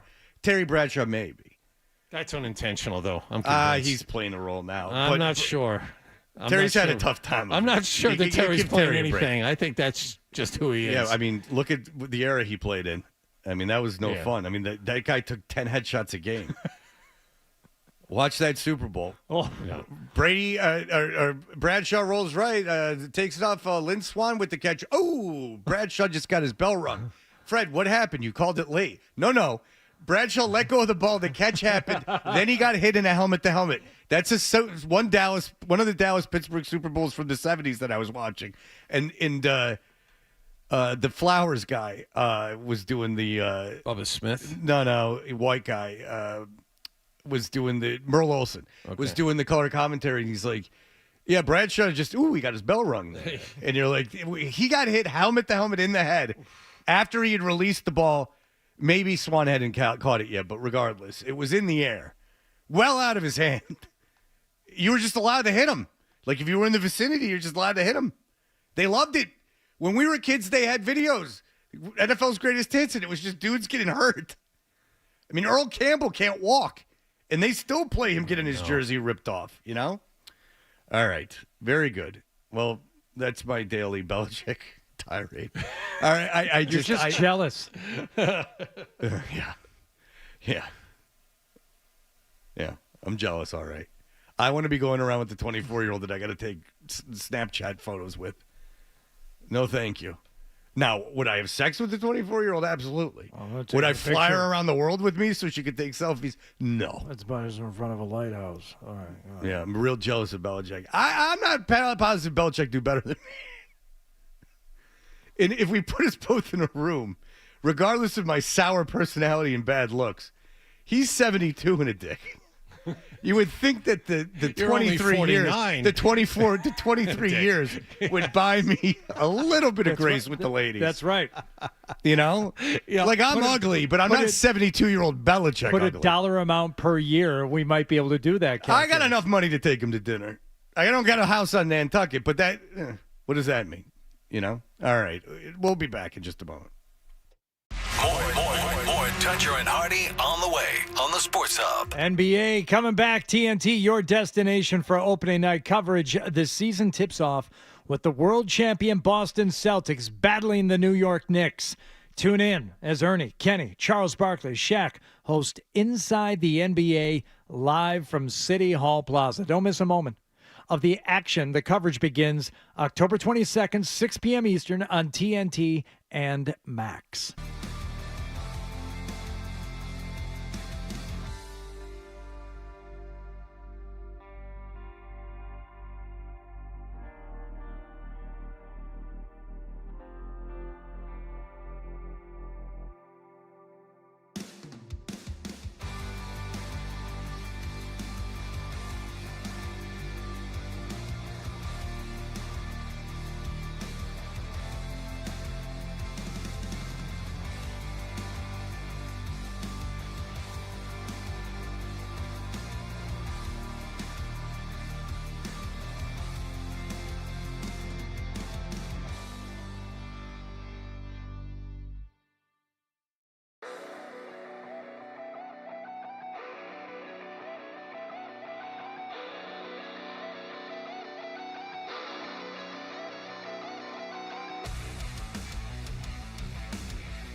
unlikability. A big, beautiful ball of flame. And a whole lot of Boston sports. And I have had many offers to become an insider.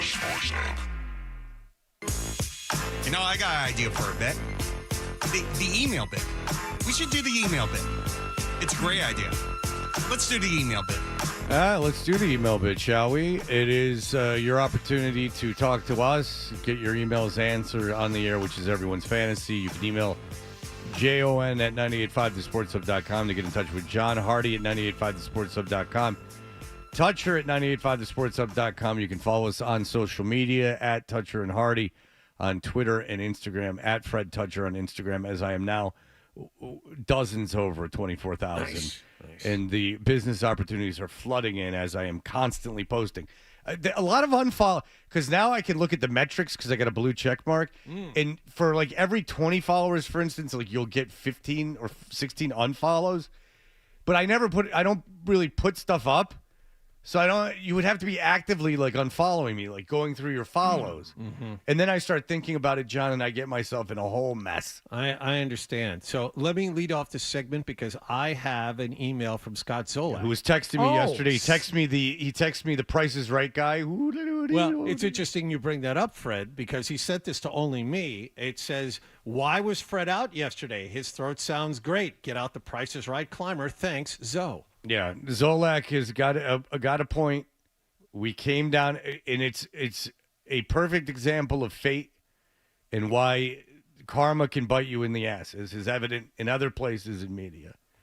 But I will tell you this, is that started making fun of Scott, and it might have been my idea to have like the Price is Right. It was absolutely your climber. idea. That's where I didn't want from. to take credit. I don't want to get sued or anything. No, it was your idea. So so we had this climber, and wouldn't you know, as soon as we got the climber, I got the throat thing, and then I missed 5 weeks of work, and it became not funny anymore.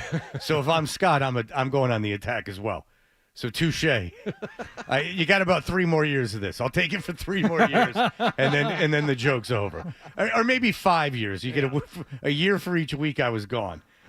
I've thought about the cat thing, and I honestly have sat and thought about missing work because I thought my cat was going to die, and then I thought, because I was talking to Milo about this, my son who's 16, and I'm like, he's like. We were having a really dumb conversation ranking the pets we've had. And I'm like, I had the Fluff for 21 years. And I'm like, that's 5 more years than I've known you. So when you put it in that perspective, heartless of you guys. Not even so much me is that it's about you shouldn't have made fun of me. It's just almost like you're terrible people. The story is fine, and your portrayal of it inspires a lot of empathy.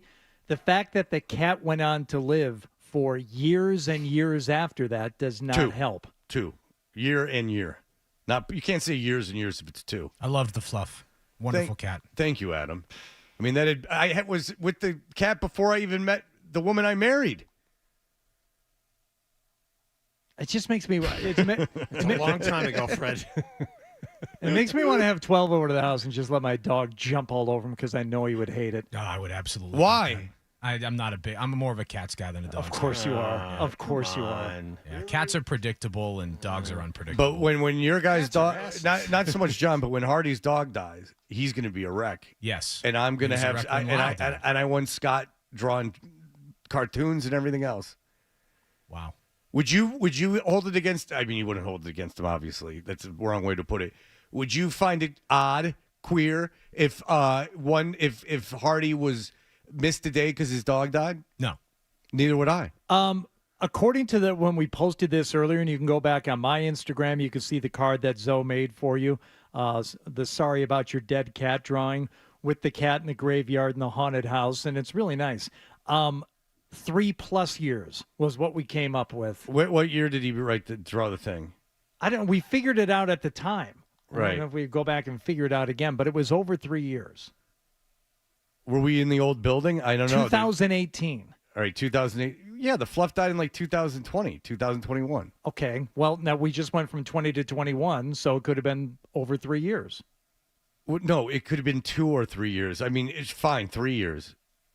All right. So, again, That takes So, a little something away in from the 18 empathy that I feel for you leaving. If a cat died at 18, would you say it lived a long life? Yes. Okay. That's my point. So the fluff, due to its love of me and its inability to not be in my presence, it's fear of death because she knew that I would not be there on the other side. Mm-hmm. She struggled on for 3 more years. I can assure you the cat, those 3 years or 2 or 3 years of the cat's life weren't prancing and playing. It was every bit an old lady. If Adam can attest to all of this. Adam has been over at my home a lot. I told you I love the fluff. Yep. Come sit next to you. Yeah, purr. sit. That's the thing. Sit. Not climb the drapes. I mean, Right. this was a cat. This was a sitting cat Act like at a that maniac. time. No, Not it's- anti-cat. I've sure. had cats. No. I know you're not anti-cat. But the fact that 12 You got can't cat handle scratch for you. dogs. They're just not for me. You can't handle them. That's a black A dog. A dog is a lot. I will tell you that. I was also attacked by one as a very small child, so that's probably stuck with Well, me. get over it. How old are you? Jesus. I got bit by a dog All when I that, was all that 5. empathy that Hardy claims to have for Fred went right out the window as soon as I said I was attacked by a dog as a child. Do you remember do you remember? There's this article. It was in some magazine I was reading on a plane. So probably like Men's Health, something that still publishes a physical magazine. And it was about a guy who got attacked by his 8-year-old dog, and they had to put it down immediately because it ripped the muscle off his forearm. Like it really did some damage to him. The wife got pregnant, and the dog got super protective of the wife, like whatever naturally was going on. Yeah. But the one time the dog would hang out with the guy obviously Men's Health was an annoying jogger guy, so he would come down and the dog would see the jogging shoes and would get excited and he would go jogging. He felt it was the only time that the dog really was bonding with him. But the one night or one morning he came down with the shoes and the dog started growling. And when your dog growls at you, you don't think the dog's going to attack you. You know, 8 years he's had the dog. Yeah. And he goes to like put the leash on the dog and the dog just attacks him and won't let go. Man. It's like a big dog and it won't let go and it rips the thing off. He had to go to he was in the hospital for like 3 weeks, but the last thing he said to his wife when they were putting him in the ambulance was, you got to put the dog down. And so I started thinking about it. Like if you had a dog for 8 years, that's a long time. Yeah. That dog like probably sleeps in bed with you. That dog has like been not by your side for 8 years. And then it viciously attacks you. Not a bite, but a vicious attack. And he was talking about the mental game that he had been playing since then. The lack of trust. So be careful of your dogs. One of my mom's friends, and I thought she was lying, got killed by her dog in her backyard last year. The dog killed her? The dog killed her. It attacked her and killed her. Because my mom says her husband's dog, which I'm like, what are they? Mormon in 55 houses? You got 10 wives. Her husband's dog. It's their dog. But yeah, her husband was out. She was in the backyard, and I went, "Oh, Mom, this is nonsense." She probably tripped over the dog, and old lady died. No, you can read in the Knoxville paper, mauled to death by the dog. And this was an actual publication. This wasn't like the Boca Breeze version of where your parents live. This was it was fake news. Yeah. It was a New York Times company, so I'm very on the fence if it was real or not. No, we looked it up on the air. Wow, and it was real. Like the lady got mauled by her dog. All right. Speaking of death. Mitch wants to know, Fred's near-death experience has him thinking about your vast estate. Who at 98.5 The Sports Hub could or would be in Fred's will? For example, will he leave his headphones to Gemelli so he doesn't have to steal anymore? Who gets the dog? Big thing now is to give the inheritance while you are alive so you can watch the beneficiaries enjoy it. Have at it, Fred. Again, Mitch in New Bedford. What? I've given Nicholas so much mentoring that I would probably leave my library of tapes and radio for him to create a proper. What would you say? I mean, you want a brick and mortar situation? Well, I when you said library, I was afraid you were going to give Nick books. No. Don't waste that would just be a final insult to Nicholas. I wouldn't give him anything that required thought, but I could give him my vast library because I have so much of I would give it all to Nicholas for him. Then he could move on to his life. Probably he could get a grant from the government, just archiving my stuff. You know, he could be the head of my library. Fred Toucher Memorial Library. Yeah, Can I have the Yadro clowns? They're not mine. They're my ex-wife. You got to She got them in the for divorce. those. Yeah. We bought that was a situation in court when the Yadro clowns came up. I bet you could come up with some stuff like. Are you serious, Adam? Yes, I wanted them. What's wrong with you? I bet you could come up with some stuff that you could will right now. Like you probably have some memorabilia that I bet Beetle or Zoe would be the most into. Like if you had to give your stuff away to people here at work. Well, if I had to give it to people here at work. Yeah, like I'd give everything to Nick. Everything? Yeah. He didn't know what to do with that stuff. Like He needs it more than you guys do, and Nicholas is like a mentee of mine. It's a waste. Why would I don't know Louth, and I like him, but I don't really know him. And Beetle and Zoe Zolak has got more money than me, probably. So what do I need? You probably have just things that you own. I know you're not like a big, material guy. It's not like your house is filled with, with crap. But you could rob my house. I don't know what you'd get. Like honestly, like I don't know what you would get out of my house. Like the penny, because it's pennies on the dollar. If you're like hawking stuff, I know what would you get? I know what I just thought of too. Somebody mentioned this weeks ago. I forgot to bring it up. You need a doggy door for your dog. Yeah, that's been discussed. Yeah, and they have like nice ones that like inserts. That I think that's a slider where he goes in and out. But I have to tell you this is that my dog is a woman at the dog park told me you should videotape your. Did I say this on the air? That you should videotape your dog because I've never seen a dog this happy. There you go. The dog's happy. I don't know what to tell you. Imagine you want that the dog to be a happy dog when you're playing with it at a dog park. Does this woman not get out a lot? A dog park in Newton. Those dogs look like they look like they're afraid to look up. Prison yard. I can't believe you couldn't be more off. A dog happy in that Cold Springs dog park. I'll take you there one day. You can see the lunatics that are there with their dogs. Why'd you move there in the first place? I know why you have to stay there now, but why did you move to Newton in the first place? I was living in Brighton. We absolutely loved Brighton, but we weren't going to send the kids to public school in Brighton, and we wanted to live on that side of town. And Wellesley wasn't like a walkable city. Like there wasn't like stuff to walk to. We were still young. So like Newton Center had Newton Center, so you could like walk into Newton Center. Oh, yeah. You know? And we could afford Newton. You just seem not to be a huge fan of Newton.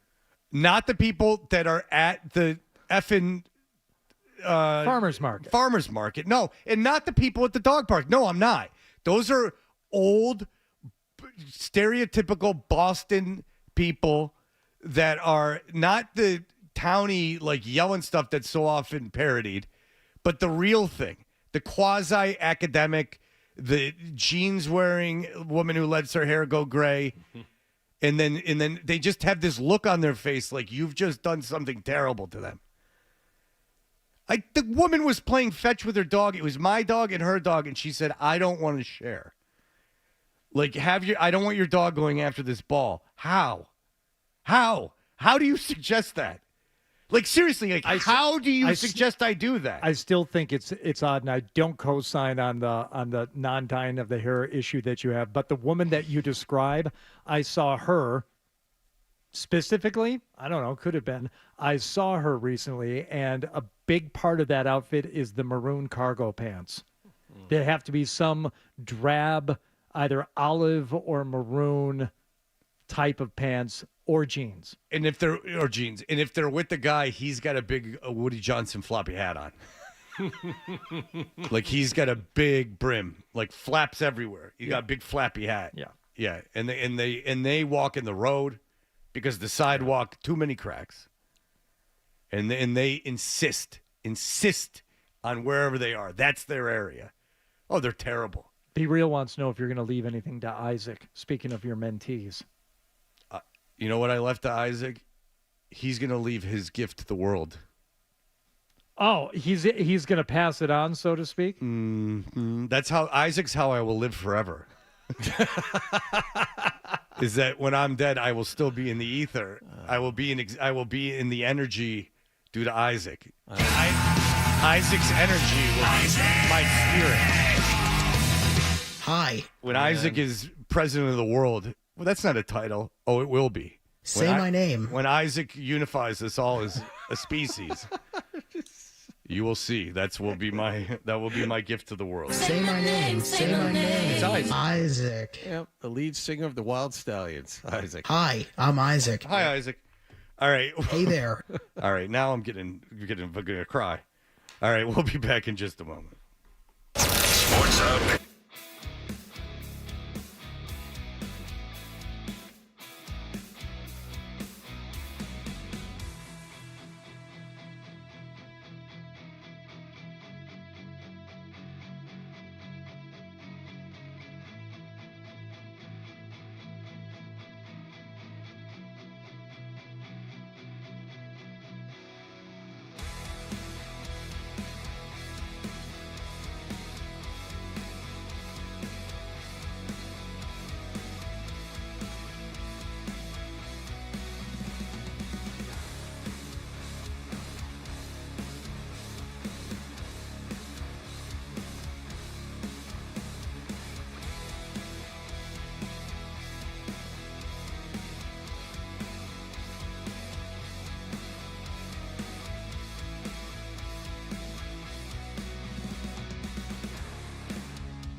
used all around the internet. Get up. The cat is finally out of the bag. Get up. We're back. Toucher and Hardy. Get up. 98.5 The Sports Zone. We know what you're thinking. What could I possibly have missed from the show? It's time for The Stack on Toucher and Hardy. All right, The Stack is brought to you by D'Angelo Grilled Sandwiches, freshly grilled, freakishly good. The D'Angelo's classic steak and cheese, savory steak and melty American cheese piled high on golden brown bread. Devour one today. This is a really good email that just came in at 9:20, so I want to do it. I think it's a good launching point. Do you have anything you're married to for this segment? No. All right, here we go. This is from Joe from Saugus. He said, "Good morning, Fred and the boys." Alpha. Whatever you need to tell yourself. Do you guys find the absolute silence? I want to get into this. The absolute silence from Hollywood and the music business fascinating in the wake of Diddy. I think a lot of people are going down if Diddy doesn't quote unquote Epstein himself. I just find the silence deafening. Now, this is the first part of the email. Nothing happened in the Epstein thing. Like, remember how think about it, because we're the public, right? So if for us, this has got to be most people. Are you aware of any fallout of the Epstein thing to anyone famous that went to that island? Other than maybe Clinton got a little brushback, but there's been no, to my knowledge, like investigations over the people that were on that island. I mean, I've seen pictures of them. No one's career's been ruined. People's careers have been ruined for far less. Saying something on the radio that people found offensive, let alone going to a private island stacked with underage prostitutes, or not even prostitutes, sex slaves. So the only one that I can think of was, and this wasn't really a fallout from Epstein Island. It was David Copperfield, who was accused of sexual misconduct, inappropriate behavior, and as part of those allegations came out that it's alleged that he was having conversations and doing favors and getting tickets for Jeffrey Epstein and people who would come to his shows. But has his career been affected at all? I think he's done performing in Vegas. You think they kicked him out? I think so. Okay, so let's just go with that. If David Copperfield was kicked out of Vegas and that's the thing from Epstein Island, where like presidents were going, then yeah. I think there's a silence, and I think that with this Diddy thing, nothing's going to come out either, except for maybe some low-level guys, because I think that there is a system where everyone's kind of just like, keep this tight. I mean, if you can find someone in Hollywood from time to time that will tell you like what these guys do to get roles and everything else, like, and maybe it's not like this anymore, but it was 20 years ago. Like, I'll tell you this. There's, what do you think? 20,000 beautiful-looking men that want to be actors. I'm sorry. I take it back. You can buy tickets for David Copperfield tonight at the MGM Grand. Yeah, not so affected. Didn't cost Career him not affected. Did not cost him one penny. Holy crap, I can't believe he's still doing shows. No one cares. Okay, let me just tell you this. There's 20,000 like beautiful men, young beautiful men that want to be actors that go to Hollywood. Mm-hmm. Why did Mark Wahlberg get the gig? Why did think? Well, how did was he so impressive? No, they were strong-armed by the Funky Bunch. Yeah, brought in that. If crew. anything, there was a stink upon him. By the way, dumb question: is Sydney Sweeney the hottest chick in Hollywood? That is not off the mark. When they're doing a skit on SNL about you, just how hot you are, then maybe you might very well be the most beautiful woman in Hollywood. That might be a good tip that you are. Oh yeah, and the same person wants to know if Wallach was a big fan of Heavy D and the Boys. Of course I was. Are you aware, Hardy? Are you aware of one song by Heavy D and the Boys? Yeah, now that we found love. Same with me, and that's it. We got our own There thing. are a few others. Oh, that's Heavy D. That's Heavy D. We Yeah. got our own thing. Nothing but love. Somebody for me. Huh? Overweight lovers Yeah. in the house. That's right. There are a lot of them. I bet maybe the only popular song to incorporate the phrase "hunky dory" in the last 50 years. That was the Band-Aid Feeling era. hunky dory over this thing that I found. There was a contingent of rappers at the time that would wear Band-Aids on their face. That's right. Did Nelly start that? He was certainly in on it. Yeah. The St. Lunatics were involved. Yeah. We're getting a bunch of calls, so let me see. Oh, Bill Gates. Yeah, but nothing happened. Prince Andrew, he's dead. Yep. I mean, these guys, We're on the island. The genius in the wheelchair, Stephen Hawking was there. As Bill Burr calls him, that smart guy who's always sitting down. Do you know that he could? You know that he could be a total idiot. You know that none of us know that he's smart. We've just been told that. Well, he wrote the book. Yeah, but no one's read it. Like no one A Brief has read History it. of Time. Oh, I loved it. No one has read it. Like we're just taking it for granted that he's a genius. We don't know. He's never done anything that we know about. And that's the whole thing. So we'll see with this Diddy thing. It could get interesting because it doesn't even have to be a crime for them to get in trouble. You know, in that community, it could be anything. All right. Well, that'll do it for us. Everyone have a great day. Bye.